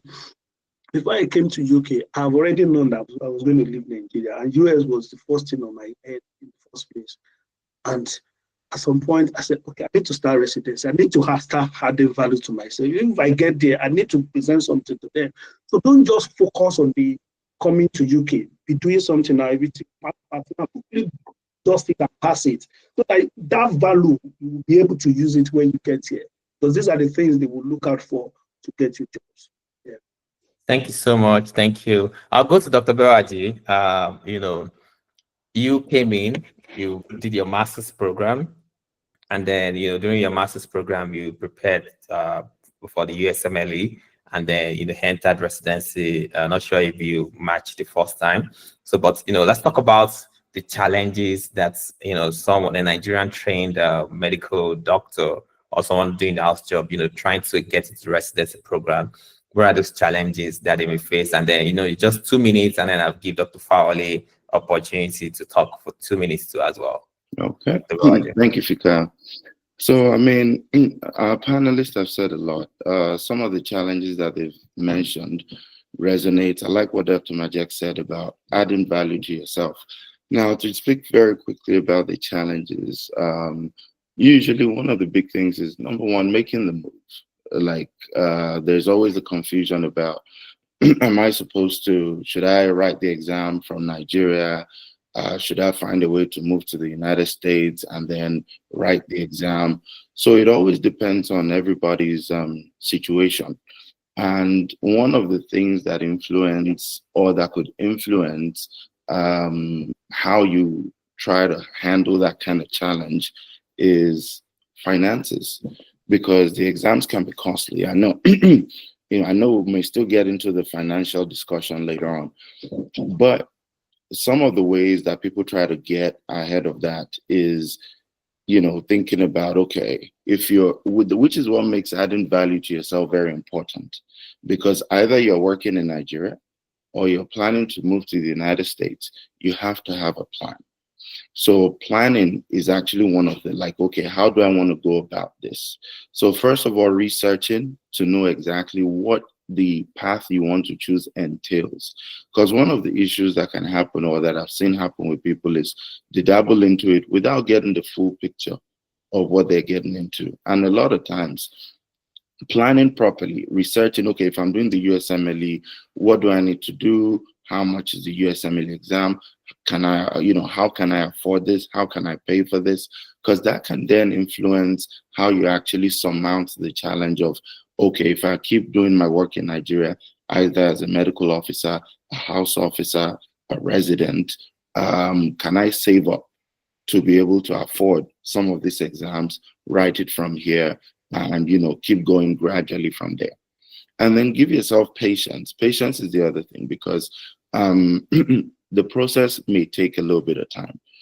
Writing the exams, and then one of the cardinal, of course, as a lot of the participants will probably know, probably the most challenging thing that concerns people the most about the US system is matching. Because at the end of the day, everybody, okay, don't let me skip a step. The first thing is getting the exam, passing the exams. That's the first challenge. The exams are very passable. So because the US system is very straightforward. So unlike, I think the US gets simplified because it doesn't have the general practice route. It doesn't have a lot of, it's almost streamlined to, hey, you're going to practice in the United States, you go through the USMLE exams, and in most cases, you go through residency. Now, I also like what Dr. Jegede mentioned, in the sense that clinical practice is not the only way to get the fulfillment of being in the healthcare system. That is just the truth. I have a lot of friends who are doctors from Nigeria. We all came here for masters. They also have the avenue to write the exams and do all of that, but have interest in other things like public health, research, clinical education, clinical experiments, clinical research, and voluntarily decided that this is my passion. This is what I'm going to do. So always keeping in mind that it all starts with that passion and what exactly do you want for yourself. And also avoiding the risk of peer pressure that, oh, since I'm a doctor, I guess it will look somehow if I don't practice. No, what do you want to do? Think about yourself, think about your desire, think about what you want. You can be successful without necessarily being in medical practice. You can feel fulfilled without, clinical practice. In fact, I have friends who also go through residency that eventually choose to go and be in hospital administration, even after going through residency, or, be on the field doing something else. So determine, what do you want to do? So for example, in my route, I went through the master's because I thought about it, because one of the challenges too that we have in Nigeria, depending on the schools that we go to, is access to information. A lot of my friends and, senior colleagues and friends, Dr. Jegede, Dr. Fawole, we went to LAUTECH. The truth is, maybe they might have even heard about it. I never heard about the USMLE or traveling or anything till I was in house job in Luth, based on exposure from friends that I met in Luth. And at first it was scary, because I saw all the books that they have to read piling up. They will stack up 2 books and I'll be like, oh, this is all you have to read. They'll be like, no, this is just for anatomy. I'll be like, ah. And then another 2 books, pharmacology. Okay, another 2 biochemistry. Like, okay, wait, what is all this? After going through 7 years in medical school, I'll still go and read all of this and all of that. But it doesn't have to be that hard if we start early. And it is also never too late to start. So I say all that to say that one of the main things is planning and getting information ahead of time. That will save you a lot in terms of how to go about it financially, how to go about it logistically. It will save you a lot in that regard. And then we can then go into, and you know, because I know, thankfully, Dr. Fowley will still tell you guys a lot more about the US system, passing the exams, matching, all that comes with its own challenges as well. And then getting into residency, residency has its own challenge. But one of the things that I appreciate about the US process is that it is relatively straightforward, streamlined, and if you plan accordingly, usually you can surmount almost any of those challenges. With finances, masters, you can plan for masters. Masters can be expensive, but you can plan for it. Get a graduate assistantship. That helps out a lot. I have friends who graduated through masters, 2 years of masters, paying probably peanuts, like probably like $200, $300, because the entire tuition was covered because they got a job to work as either a graduate assistant or a teaching assistant. So again, it starts with planning. So I'll yield the time. I know we'll still probably talk about some other more things. Thank you so much for almost rounding up. So, but you know, let me take Dr. Fowley. You know, you are someone that we all respect in the US. Both of us, you know, call you during matching and all that. And, you know, God has really placed you that high. And my prayer is that, you know, okay. Let Mama Lolo call Jesus. You know, people have called you. You have these experiences, you know, people have shared experiences with you. So what are those challenges that you feel that medical doctors, you know, and especially Nigerian trained medical doctors face? You know, I want you to be as practical. You can use your own life experiences if possible. Thank you. In just 2 minutes. 2 minutes. Okay, thank you. 2 minutes is not enough to talk about this. Okay, 3 minutes. Don't worry, I'm just saying. When people call me, I go all around and talk. And I always say this: I'm not talking to scare you. I'm just a straightforward person. Fikayo, you know this. I've spoken to you many times. I'm not saying it to scare you. I'm a straightforward person, and I want you to prepare. And I like the fact that you brought me here as a female. So don't let me just beat around the bush. I want to talk as a female here. Like Tosin Bewaji was saying, the first time I heard about USMLE was from Tosin Agidan. I think Ayomajek will know him. They were classmates, and I was in 411. I was like, I can never write this exam in my life. Then things happened. I got married to somebody that came to United States. So I'm going to be straightforward, talk to you about my own experience. I got here based on marriage.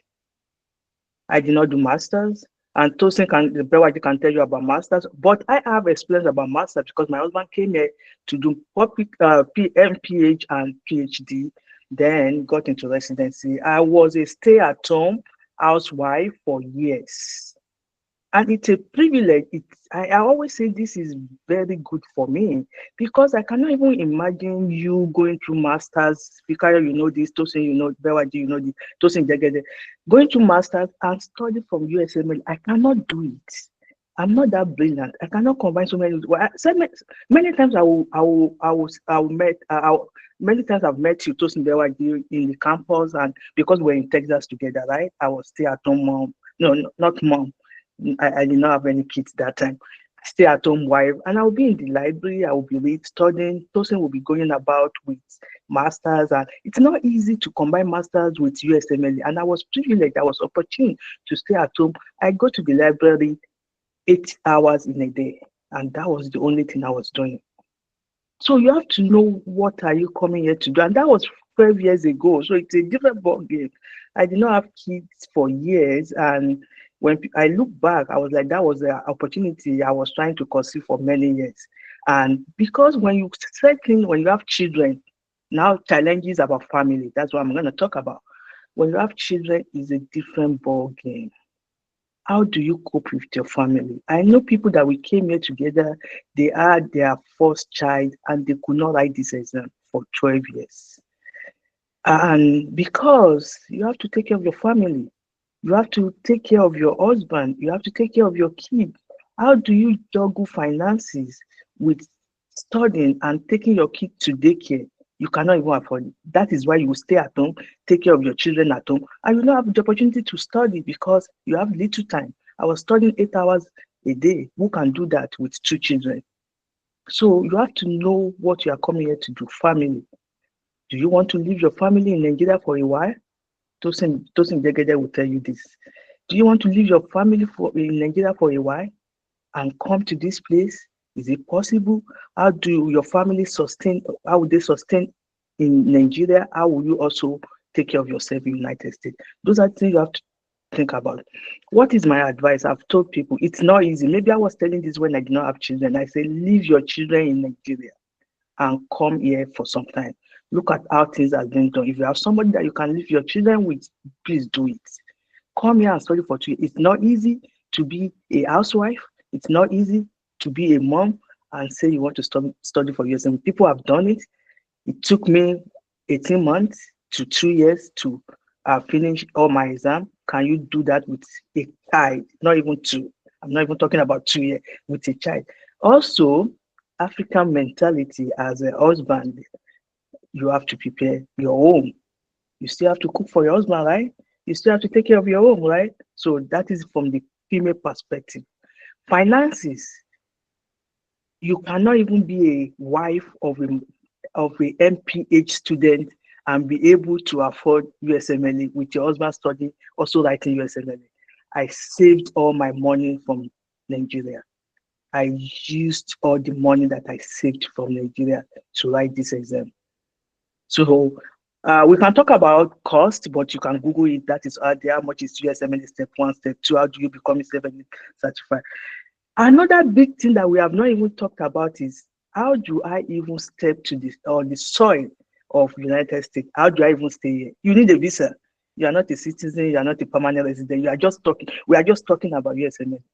Can you even come here on a visitor's visa? Forget it. You cannot even do that. You don't want to stay your visa because with that you are not even going to get any residency in the United States.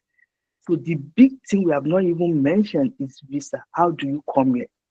I came here as a wife, as a dependent of somebody that is on F1, somebody that is studying, that is doing MPH or masters. With F2, it's also an opportunity because I could not do anything with F2. I can just stay at home.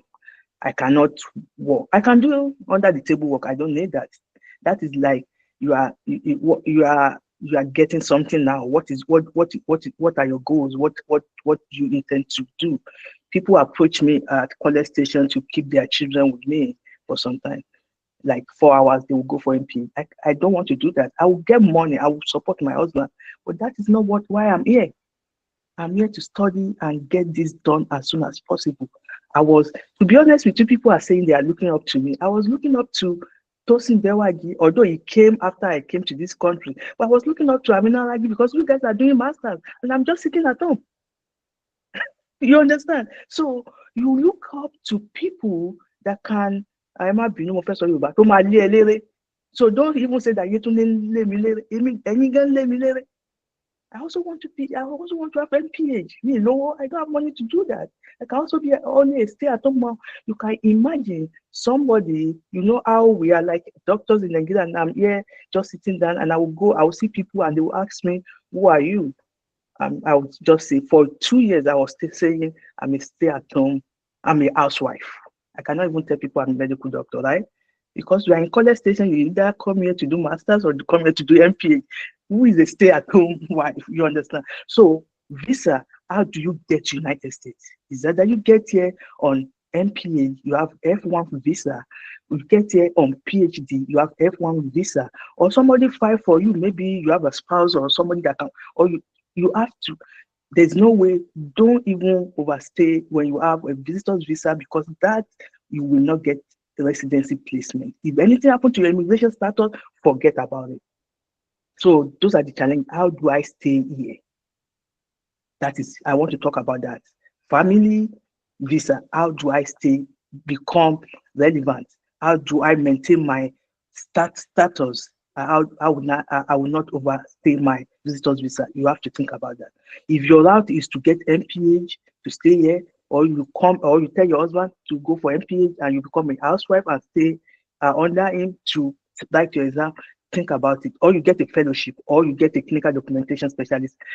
Just think about, how do I stay and maintain my visa, my residency in the United States. So that's how I'll just stop on. Thank you so much. Thank you so much. That's really deep. We didn't even talk about the immigration, perspective. I'll go to Dr. Jegede. Now, you completed the residency program in Nigeria. You became a fellow of the West African College of Physicians, Public Health, and then you decided to come here for a PhD. So how can pursuing the PhD, how can it enhance your global opportunity, as a doctor in Nigeria, coming here to the PhD program? How does it happen to you? How does it make, because most people say, oh, I'm not practicing, I feel left out, just like Dr. Yetunde, Fawale has said, at some point she was feeling, left out, but, you coming here to do a PhD, even after your fellowship, how does it enhance your professional life as a Nigerian trained doctor, or how does it put you at the global scale? Okay. Just 2 minutes, because we have to round up in Okay. 16 minutes. Okay, yeah. So maybe I should provide a little background about myself. So while in medical school, I started thinking about what will I do after med school. And, we were just like everybody, rotated through medicine, surgery, psychiatry, community medicine. And my best posting was community medicine, obviously, because we went to Ilie and we worked from, let's say, 9 to 12. And I was like, this makes a lot of sense. So rather than doing like those clinicals and then you sleep in the hospital. And the part that I personally, because I'm kind of emotional, was, when you see a patient last night as a medical student, you have to clock and then present to your consultant the following morning, just to update your clocking, do your BP, temperature, and all those vital signs. And then your patient has packed. I felt like this is not really fulfilling for me, because how will I be treating somebody and then they will die? What's the essence of the time and energy I put into this? So I ruled out medicine and some other specialties. So that's how my passion for public health started. And then I remember attending one of those graduation, we call it convocation for medical doctors when I was still in medical school. I think I was my 4th or 5th year. And then, they invited people from the United Nations. They brought that their jeep that has this big antenna. So I was like, oh, I think this is where I want to work. So I started researching and thinking of how to work in WHO. And then one of the things I got to know is that you probably need a master's to be in WHO. And then, of course, because like all of us have mentioned, you have to be doing something while you are waiting for another thing. So I got into residency. I did community medicine because it aligns perfectly with, doing a master's in public health and the goal of working in the United Nations. So while in residency, I did my part 1, and then we went on strike. After writing part 1, the strike was prolonged for maybe 2 or 3 months. So I started thinking, what can I do with my life at this time? A lot of people have gone for PP. I was looking for PP. There was no PP. So I suddenly remembered, and that was sometimes, I think, 2017. I suddenly remember that I have a passport that I've not used since 2013. I tried applying for a visiting visa to come to the US in 2013, and my visa was denied. So I said, okay, now since I have a valid passport, I think I should start applying for a master's degree now that I'm not doing anything. So while waiting to start my senior residency program, I applied for scholarship and I got the EU funding to do my master's. So that was why I went to Ethiopia for my master's for 2 years. Cut long story short, when I was there, I met somebody who talked to me about a friend of his. In fact, he actually hosted me in his home, and I lived for free for 1 year. And he told me about, somebody who's working in the UN. If I'm interested in doing that. So I said, yes, that's the reason why I came here in the first place. Okay, so we started talking, and then I got the opportunity of working with the United Nations. And then while doing that, I came back to also do my senior residency program, juggling between the two. And then within the UN, having worked for them for about 3 years, I noticed that there are some positions that you will not be able to get to without having a PhD. So they don't have like positions for fellow of the West Africa, unfortunately. I know this is kind of equivalent to it, but if you want to be in that route, you better get the certificate that they need.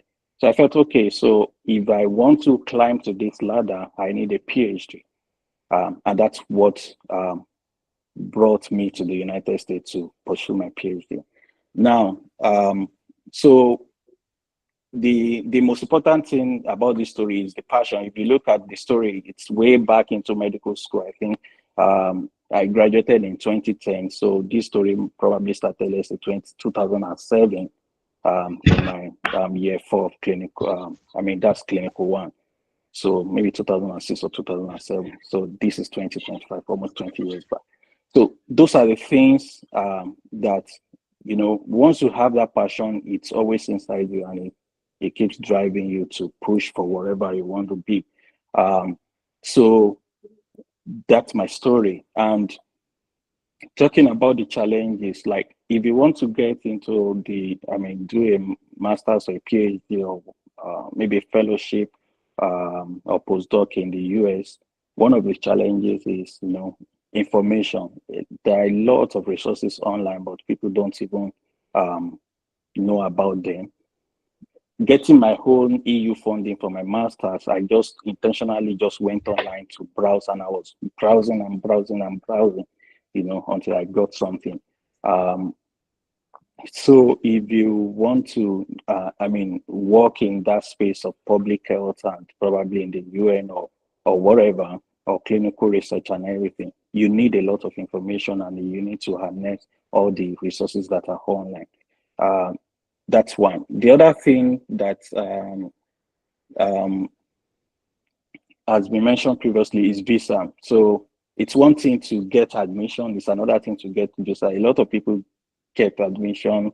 In fact, many people, maybe I don't know the percentage, but I know that many people get admitted into programs, including even matching. If you are thinking of residency, some people get matched and still were denied visa. But that should not discourage you. Like I said, 2013, I have a passport which I could not use because I got denied, and it was like how many years after? 2022, 2013 to 2022. That was when I came to the US. But in between, I've been to Netherlands a couple of times, been to other African countries, and also other European countries for trainings. And so just make sure that you are relevant, you keep updating yourself, doing a lot of trainings and getting all the resources that will make you relevant. In fact, when I got into the UN, somebody asked me when I finished my master's, and I told them I just finished. And they were like, okay, I think that's one of the things that work for you. And they asked me where I did my master's, I told them. So they look at all those things, because if you have studied, like it's been long, and you are not, doing any certifications or things that shows that you're a continuous learner, then you might not be relevant in those places. The other challenges, maybe not challenges, but things to consider, in academia or in research, or maybe in the public health field, is that you need to get all your documents ready before you even need them. If you need your transcripts, if you need to write IELTS. For many universities, they are waiving IELTS for English-speaking countries like Nigeria. GRA is almost abolished now, at least for public health, but maybe for other programs like engineering and maybe agri sciences and all that, they're still using GRA. So just get all those things you need to get, your WES evaluation, your IELTS, your transcripts, and make sure that they're available for your application. And at times you might apply into multiple schools, and you just, like Fikayo said, you just need one that will transform your life. I can't remember how many applications I've done in my life, but you just need one, and that's all you need. Okay, thank you so much. Yeah, thank you so much. Yeah. I know we have to finish in 5 minutes. I just asked, and the good thing about this is, we have about 80 people on the line, and it's been consistently 80. That means people are enjoying the program, but we want to keep to the time. I've just asked the organizer that we're planning to, planning extra time. Thank you so much. They said we can have 10 more minutes. So the good thing about this is we're hoping that everything will be holistic: Australia, the US, Canada, the UK. And thankfully, I have my friend and colleague who I want to put on the spot now. Jimmy Jolayemi just joined us. So I want to put Jimmy on the spot right now. If you can turn on your camera just for a question. You did your house job in Nigeria, and then you moved to Canada, and then you did the exams in Canada, but you had to go back to the UK with the purpose of going back to Canada. So how is the old Canada route for you? I know, so in just 2-3 minutes, please, Jimmy, how is the Canada route? Because someone just asked a question about Canada too, and I'm really glad that you joined. And then, what's the pathway to residency in Canada, and how is it like for you? Because I know you did all the exams, you passed all the exams, but you had to go to the UK and you're planning to go back to Canada. So how is Canada, the route to Canada, in just 2-3 minutes, while I take the other panelists for their last question?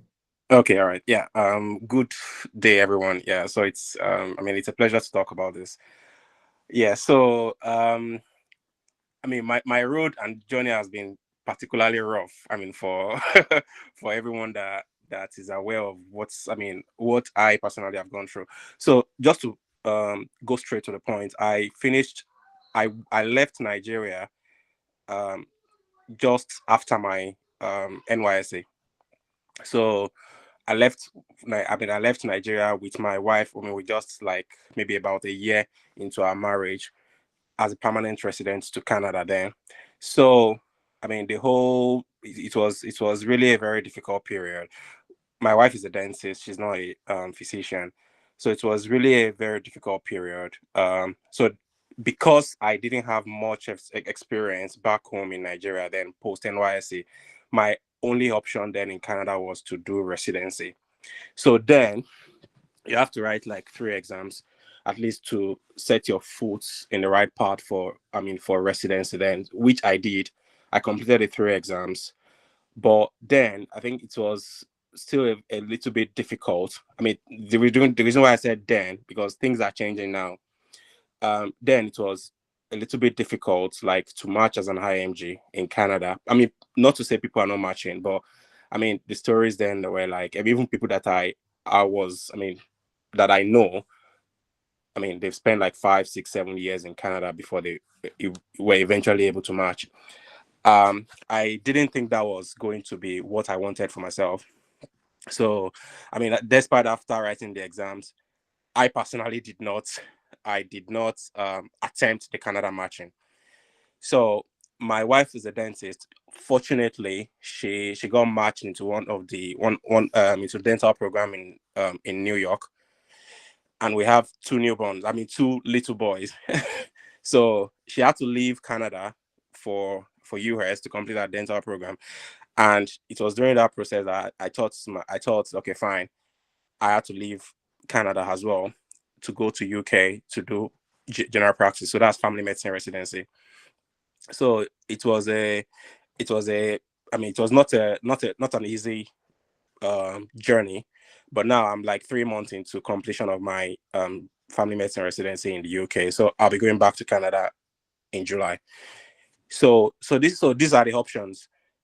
If you are, depending on what you what you want. Like, I know, I mean, people have talked about the US route and all of those things. So I think the first thing you need to determine is what specialty do you want to go for? I know in Canada, it's very easy, like to match into family medicine and psychiatry. Like those are the two specialties that IMGs usually get matched into. Not to say that other specialties are not, I mean, possible, but you have to, work extra hard to do that. Also for Canada, I think, if I'm not mistaken, I think before you can, because of the limited number of spots available for these positions, you have to be a permanent resident. So what that means is that you need to get into Canada first as a permanent resident. Then you now start, applying for their matching. So that makes it a little bit, I mean, challenging. Not challenging per se, it just means that you need to plan very well and understand that, okay, fine, it's not going to come very easy and you have to put in the extra hard work. So if you get into Canada as a permanent resident, congratulations, that makes your life easy and you can write the exam. The good thing about the exams now is that there are now 2 exams. Before it used to be 3 exams. There are now 2 exams, just basic. I mean, the QE qualifying exam 1 is called the QE 1. It's just like USMLE Step 2 CK. And also the NAC-OSCE, which is just like a OSCE. If you do that and you pass that, then you have all it takes to enter into the matching system. The alternative is, which most people are doing now, I mean, which most people did then, was that when you get into Canada, because of the difficulties we were facing then as IMG, matching into the system wasn't very easy. A lot of us just quickly did PLAB 1, PLAB 2, did the MSRA, then we jackpot to UK. So now we are like we're going to finish our training in UK in August. So we already have jobs waiting for us back in Canada as family physicians. So that's another route. So but the landscape is changing. Before, it is, I mean, getting a UK general practice or family medicine position used to be like something that they'll even be paying you money to come and do. Now the landscape is changing. Like it's getting competitive now. So I think it's just all about determining what you want for yourself and how you want to to let your journey be. How you want your journey to be, basically.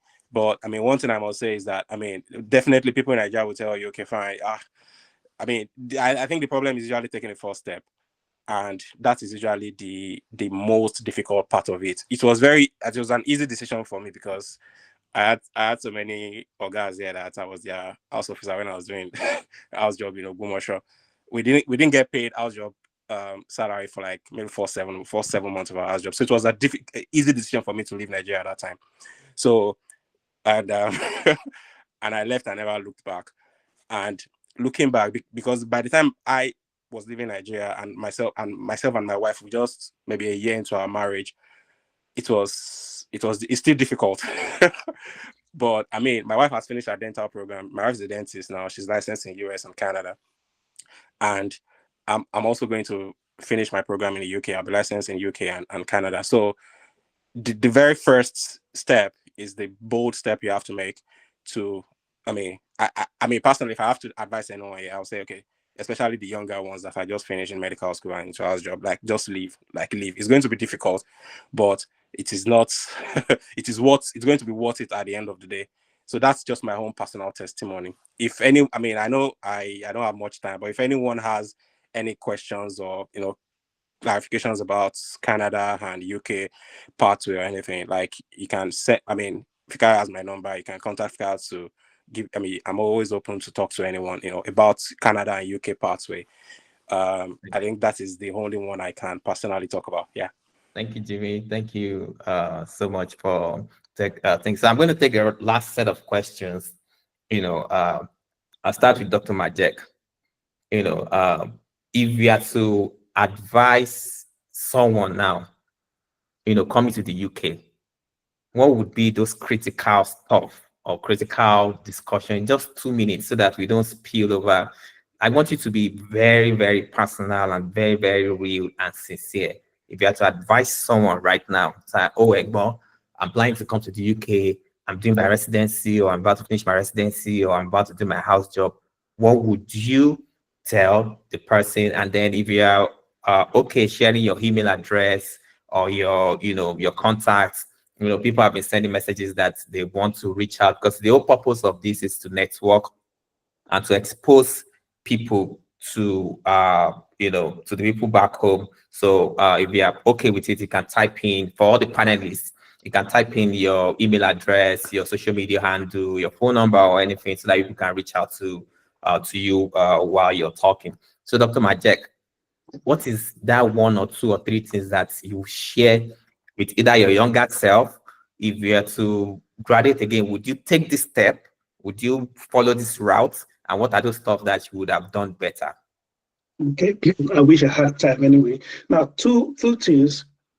First, for those who are just graduating, like I said earlier, guys, the vacancies for junior doctors is extremely limited now in the UK, and I must be frank, I must say it as it is.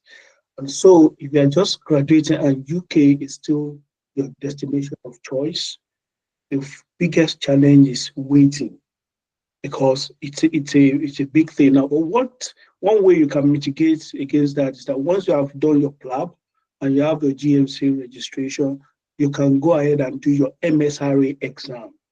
That's the one Jimmy spoke about. And with that, you can get into training of your choice. GP, psychiatry, internal medicine, any field of medicine that you want to go into training for. Or just to do PLAB 1 and PLAB 2 and have GMC, I want to come here as a junior doctor, it's a little bit tough now. The vacancies are very, very limited.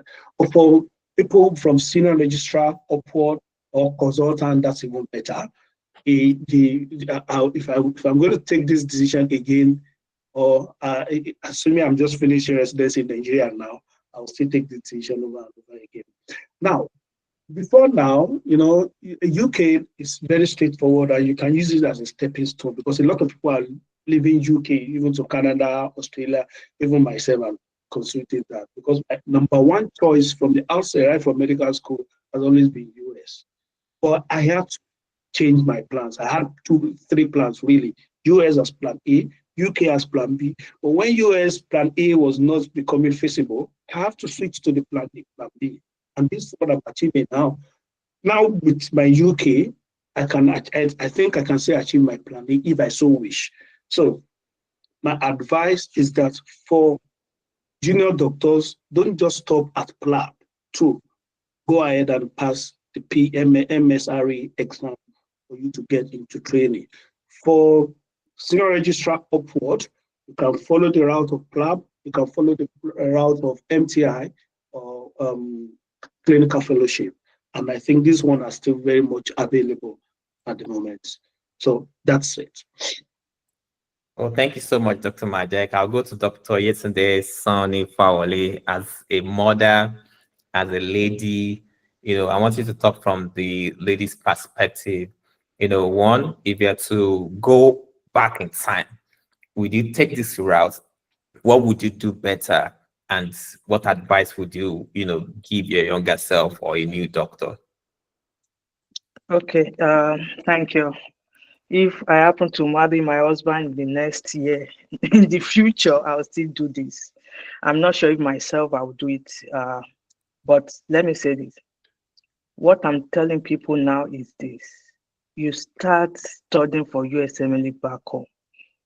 I came to United States just for a month when I was doing my NYC. I went back home with a lot of books, USMLE books, and I never studied that for 1 year when I came here to live permanently.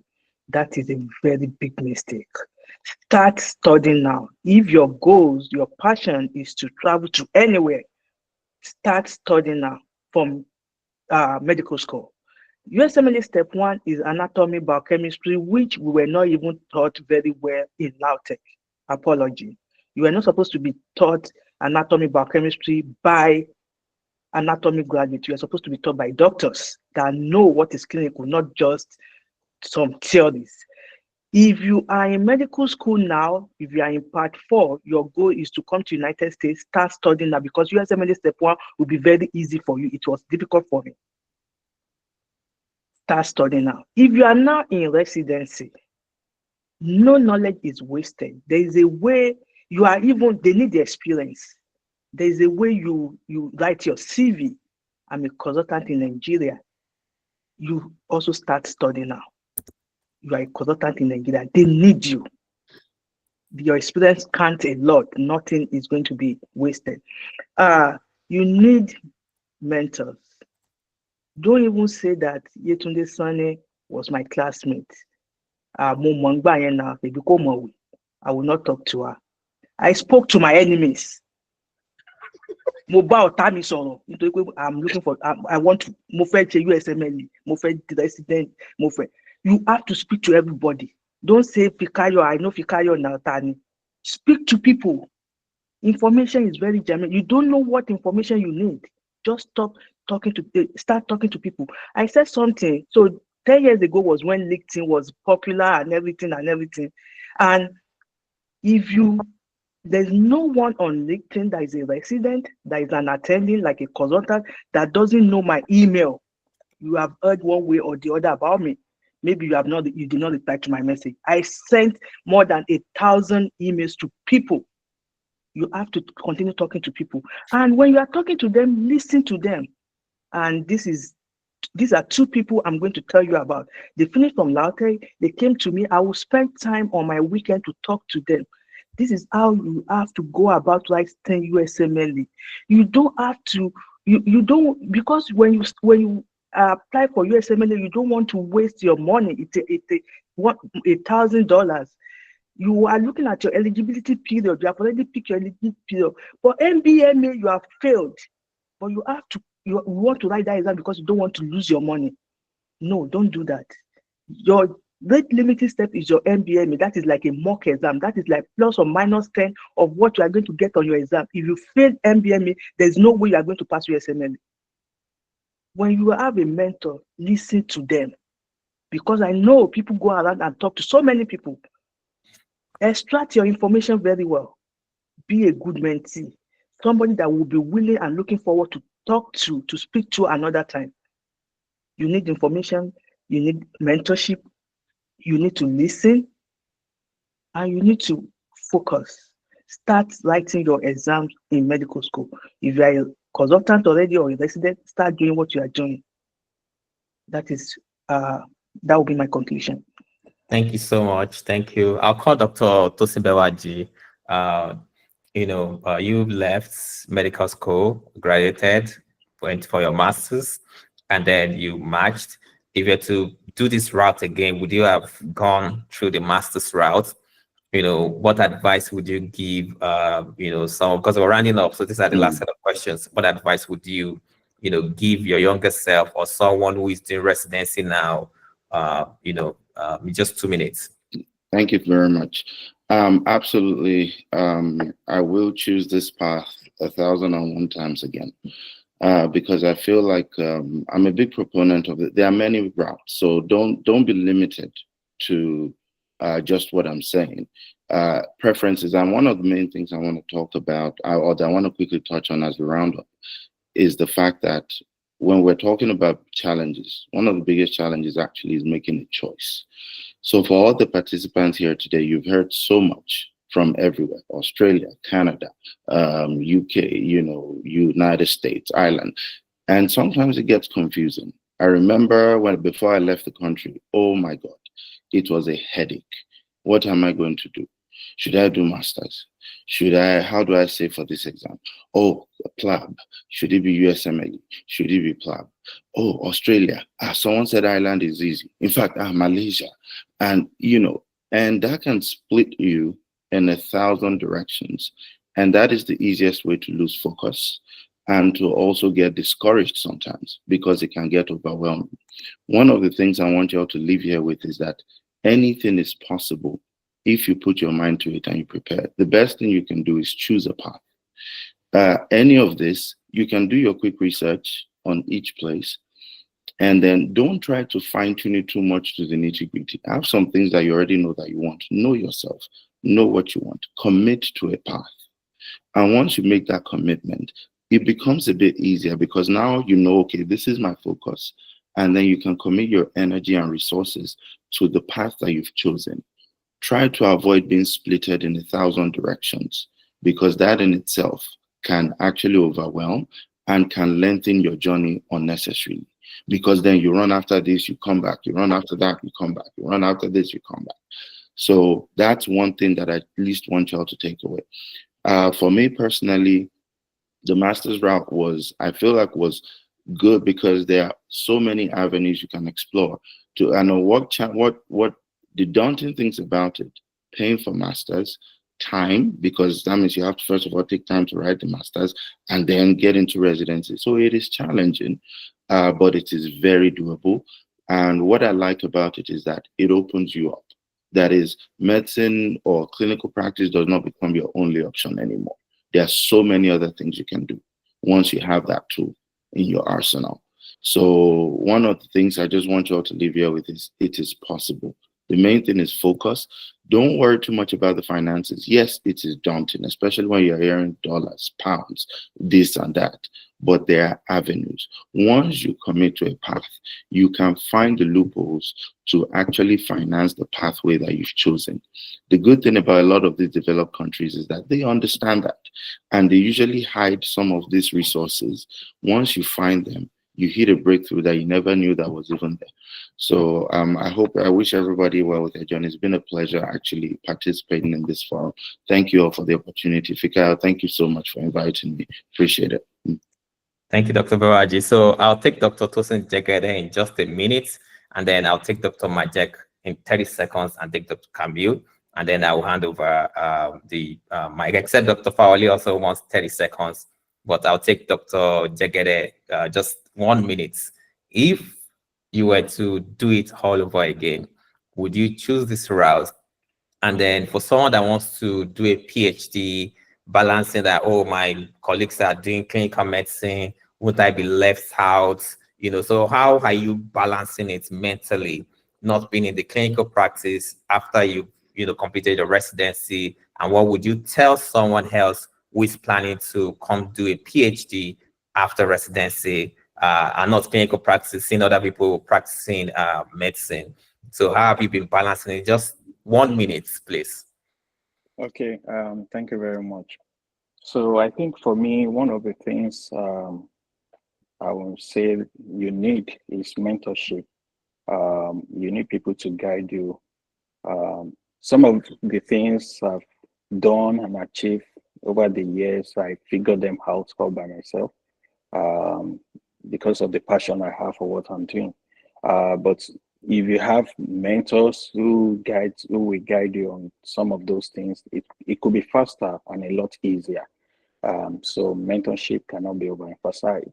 Another thing is whatever you are doing, be it academia, NGOs, think tank, or residency, make sure that you tailor your CV when you're applying for anything. Make sure you tailor your CV and make it very clean in the direction. One of the other things is you have to build and maintain relationship. Very key.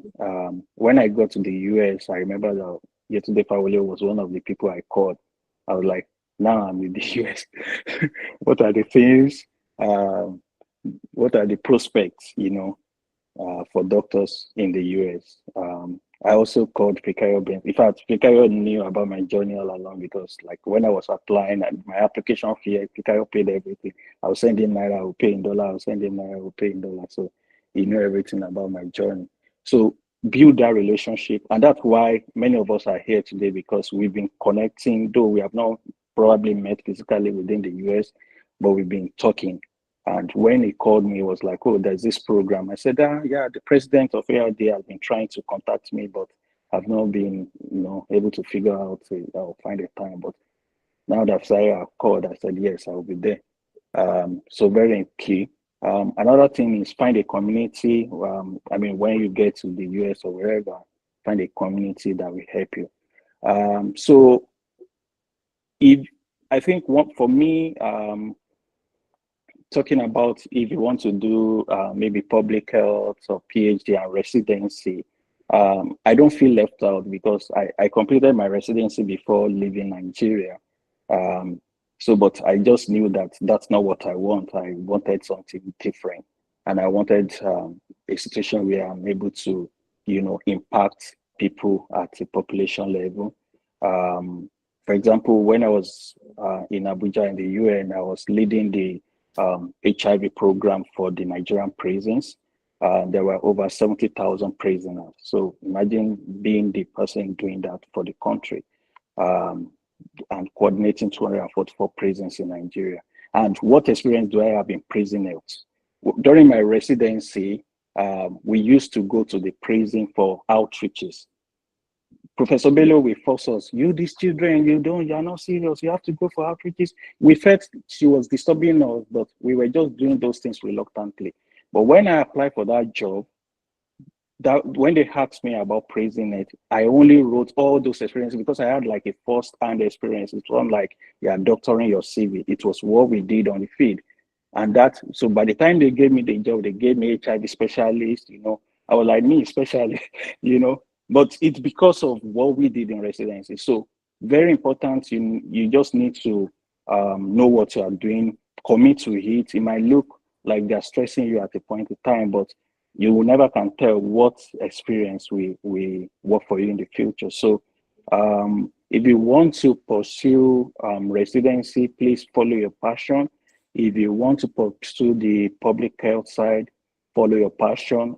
Don't let things affect whatever you want to do. Like Bewaji mentioned that somebody having completed residency in the US later on went into something else. Me having completed residency in Nigeria went into something else. So it's just passion.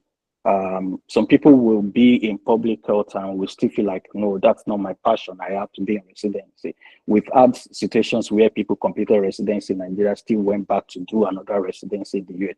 So it's just about your passion and what is the thing that will give you that inner peace and happiness, in life. So I think that's very key in whatever decision you make. All right, thank you so much. I'll give Dr. Majek 30 seconds, Dr. Fowley 30 seconds, and then I'll call Dr. Camille last. Thank you. I think Dr. Jerigede has even helped me so much. It's just about talking about our plans and let it be, please, very realistic. Let it be realistic. There's no rush in these things. For my own journey, I won't talk about all the stories. There's a lot in there, but I've thought of the only thing on my head when I graduated from medical school is that I'm not going to practice in Nigeria. But guess what? I practiced for 13 years in Nigeria before I eventually moved. I didn't live out my initial plan, but while it is not materializing yet, I didn't stop. I left Nigeria as a fellow of the Western National Zaire Medical College of Psychiatry. I came here with a value. So, and that value is helping me so much and significantly here. I'm working as a psychiatrist here. So please, there's no rush in all of these things. And this is to the younger ones who are just graduating. Don't just rush these things and say, I want to go. No, take your time. Let your plan be very, very realistic, please. Someone who is single, who is not married, and someone who is married, the amount of money you'll be able to save up to achieve many of these things will be different. If you are registered any 300,000 thereabout, and if registered is married any 300,000, you won't be able to save the same amount of money to pursue all of these things. So let's just have a very realistic plan and pursue it as we go on. Thank you very much. That's my parting word. Thank you. Thank you so much. Dr. Fowley, just 30 seconds, and then I'll call Dr. Ogundipe. Yeah, thank you. I just want to say something. This was part of the question, but we did not get to it. Nobody should tell you cannot do a particular specialty.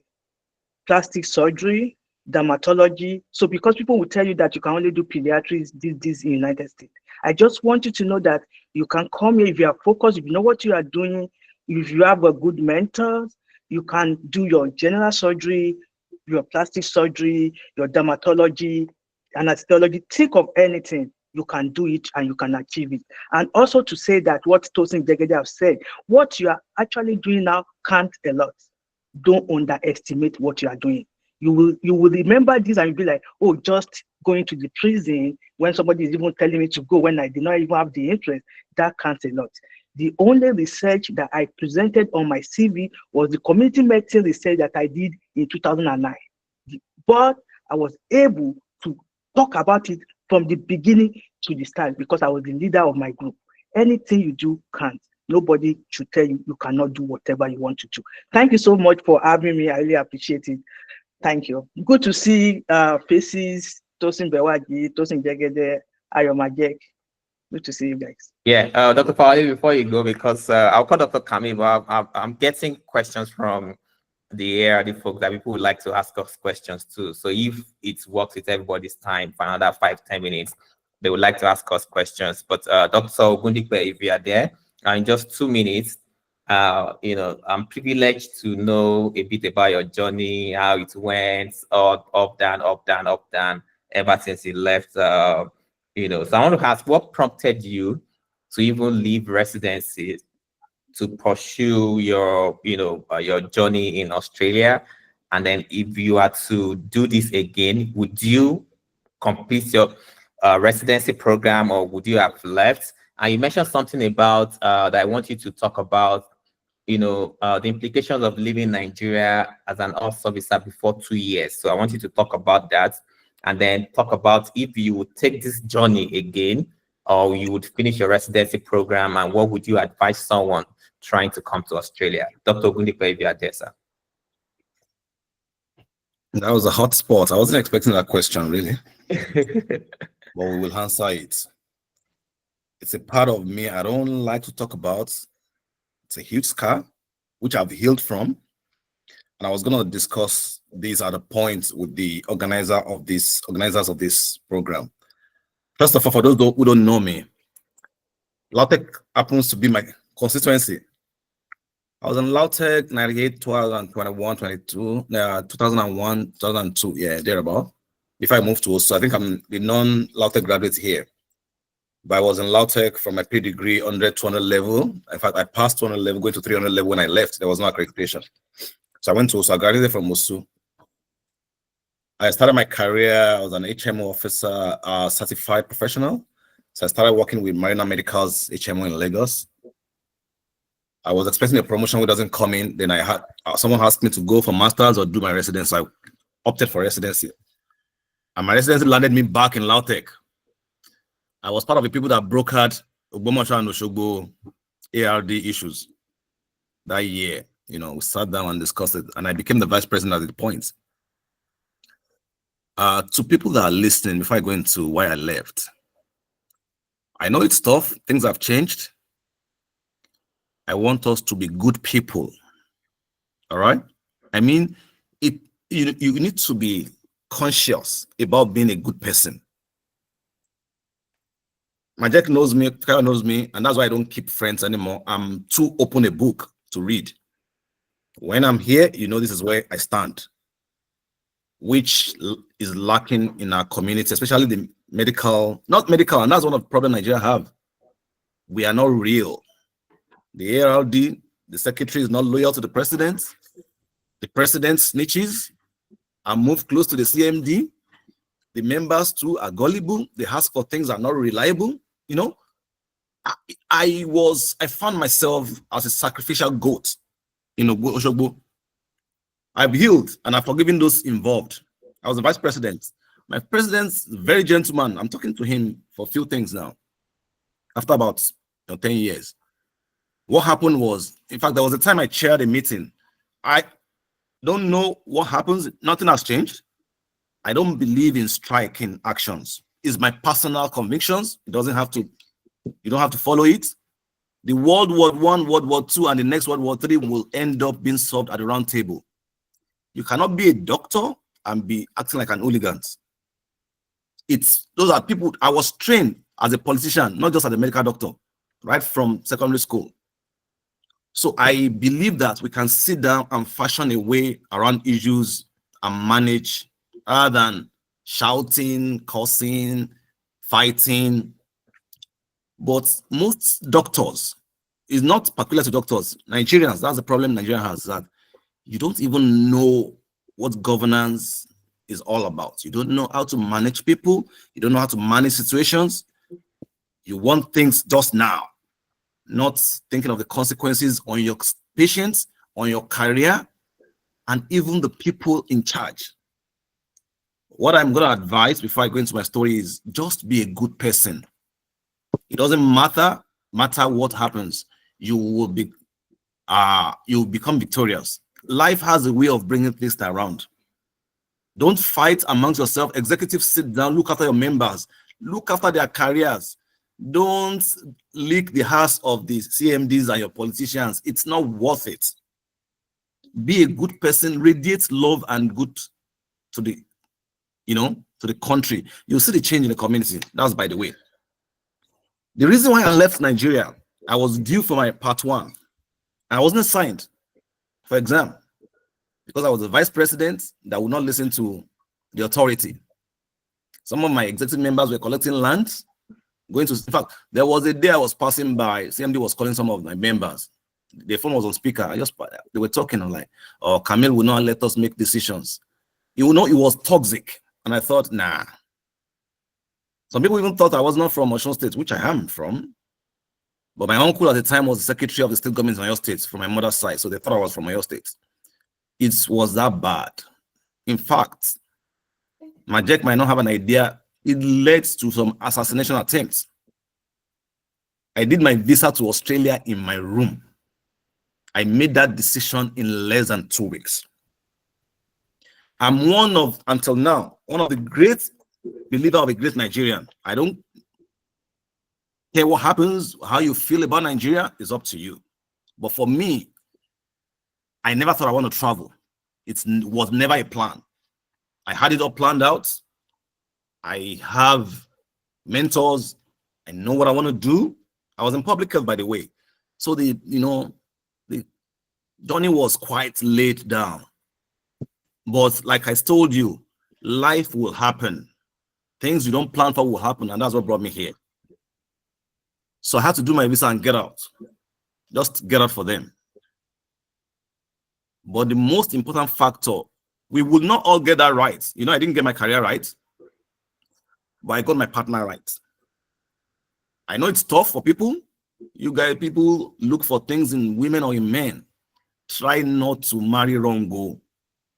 Whatever you do, try not to, because all this journey we're talking about, someone came from Canada, his wife was in Yankee, he had to go to UK, things happen, and you need a partner to sit down like, no, we got this, it's just a face. So that's the reason why I left. It's not a story that is palatable to tell, but I thank God all led to blessings. The second part, they've spoken about it.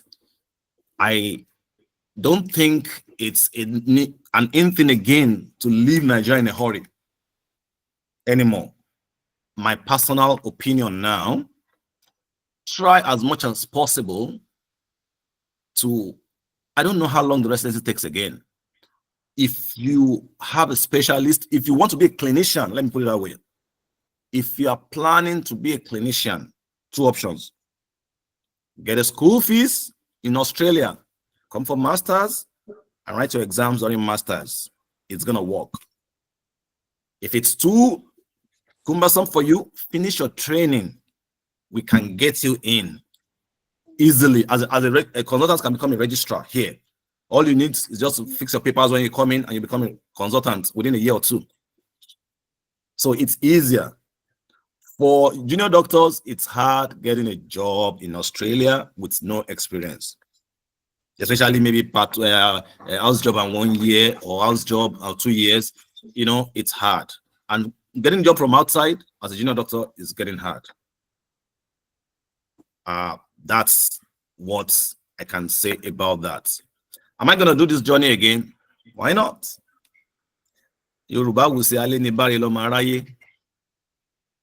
The guys were talking about things you got. You should work on things while you're doing your journey, while you're on your journey, rather.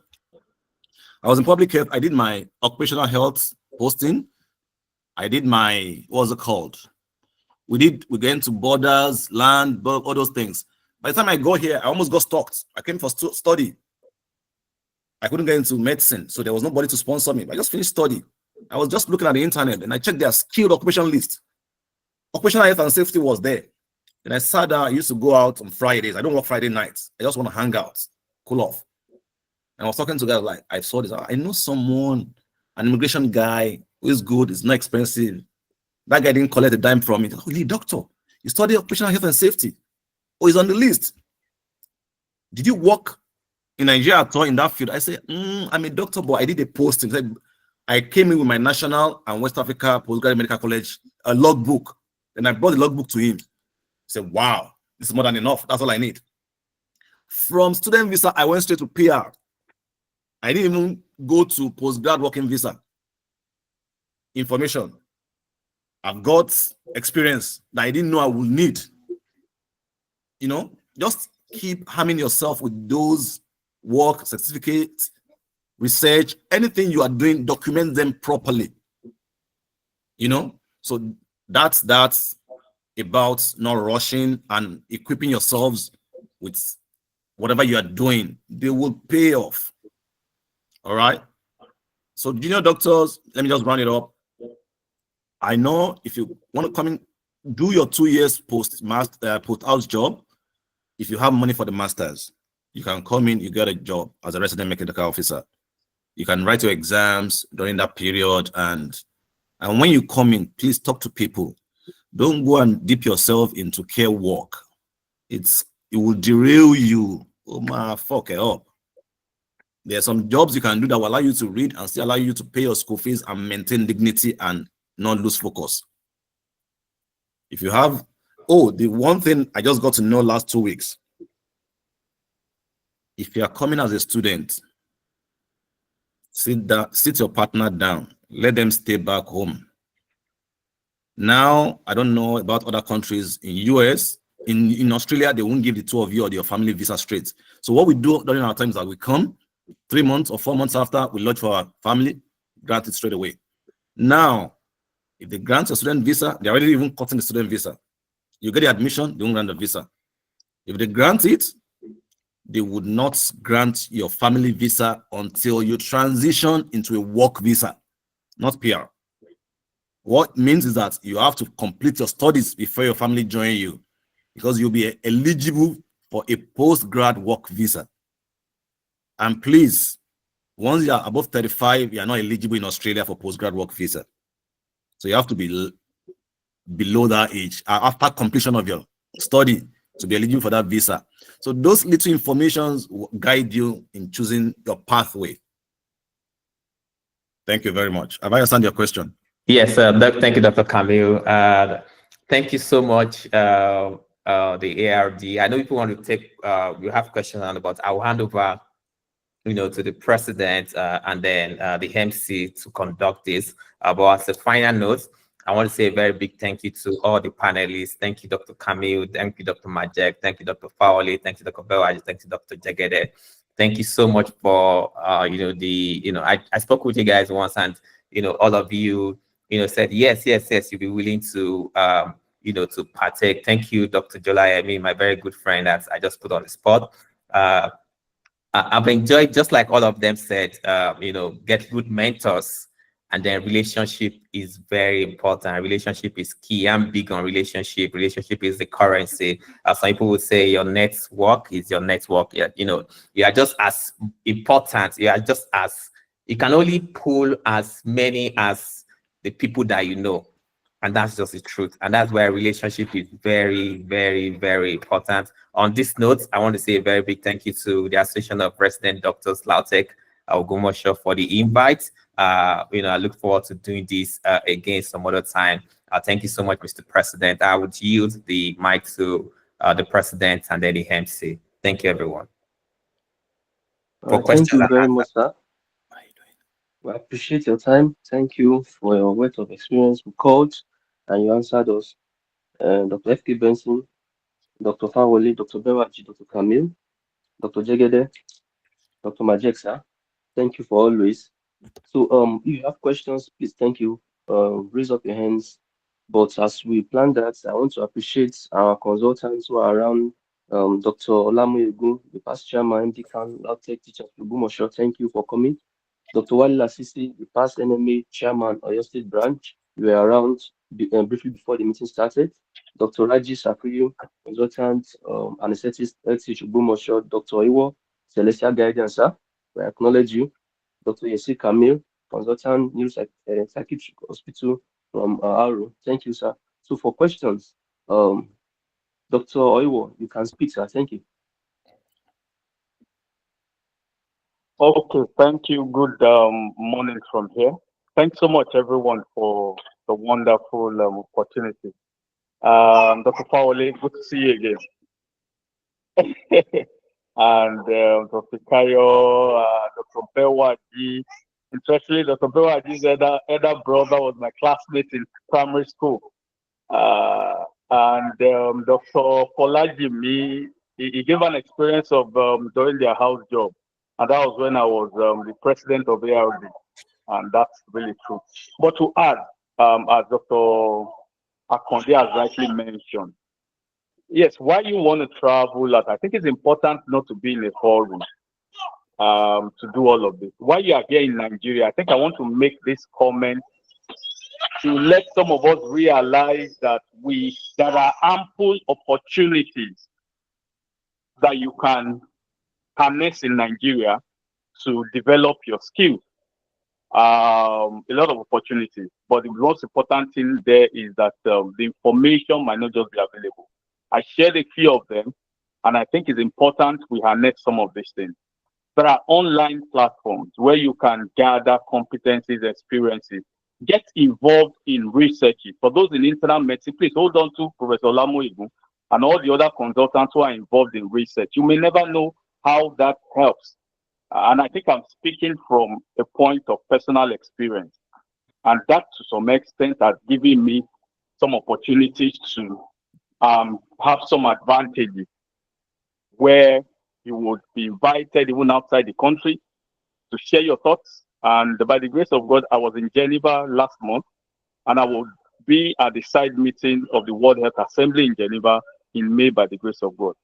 How did I get this? I'm a village doctor, like I call myself, but it has given me the ability to develop my skills, has given me opportunity to have that invitation.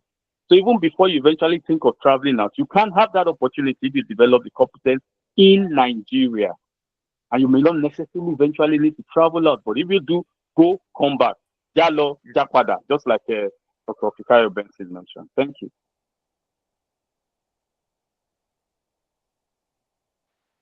Thank you, sir. Most Celestial Guidance, sir. Dr. Orogun, our past president here at DLT Chubumosho. Over to you, sir.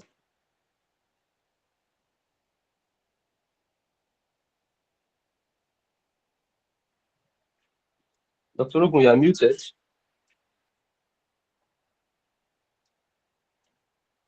Dr. Orogun. Well, while we wait for you, Dr. Majek, sir. All right, thank you. Sorry, it appears to me like an irony somehow, because just Wednesday, 4 days ago, I was on a Western Spring television in Oshobo talking about brain drain and trying to talk about solutions to prevent that. And here I am again on Saturday advising people on how to leave Nigeria. So I was just thinking about it, but just to have to what Dr. Oyiwo mentioned, Nigeria has a lot of opportunities, really. For me, staying in Nigeria for 13 years before I left, I wouldn't say I regret that period. It was a good time for me, even though before I left medical school, I knew I was going to leave Nigeria. In fact, my house job period in Ife and during my NYSC, I was already pushing myself towards exiting It was just circumstances of a few circumstances that kept me behind. But having said that, please, not everyone will leave Nigeria. And while you are still in Nigeria, we can't overemphasize this issue of value. Just keep on adding values to yourself. And beyond that, there are a lot of opportunities that we can tap into. I was talking to a friend of mine, you may know him, Dr. Akin Ajayi, who owns Osogbo Central Hospital. And he was telling me that, I don't even know how to get this thing sorted, it's a big hospital that we have. We find it so difficult to get people to come and call routers, come and do local job with us and stuff like that.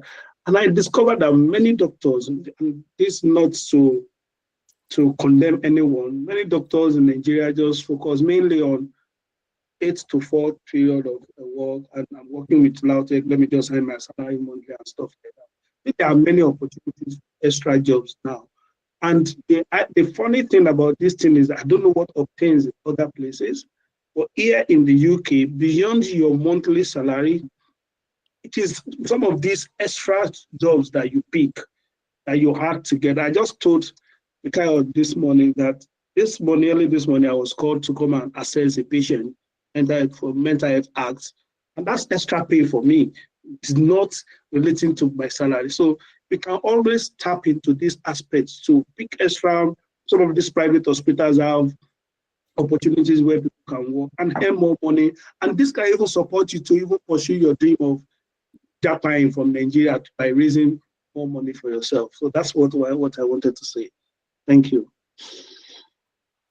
All right, thank you very much, sir. Dr. Ogun, your hand is up and you're muted. You are still muted, sir.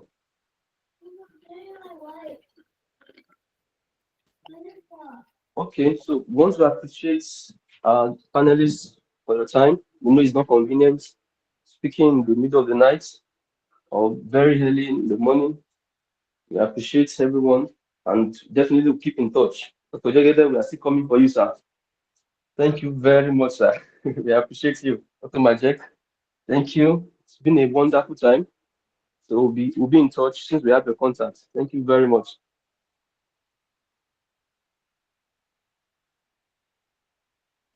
Thank you, everyone. Bye. Bye, everyone. Good evening. I think we have completed the whole thing. We can you? How can I help you? Let the ARD people stop recording. You can stop recording. Dr. Mufu, stop recording, please. What do you want to check?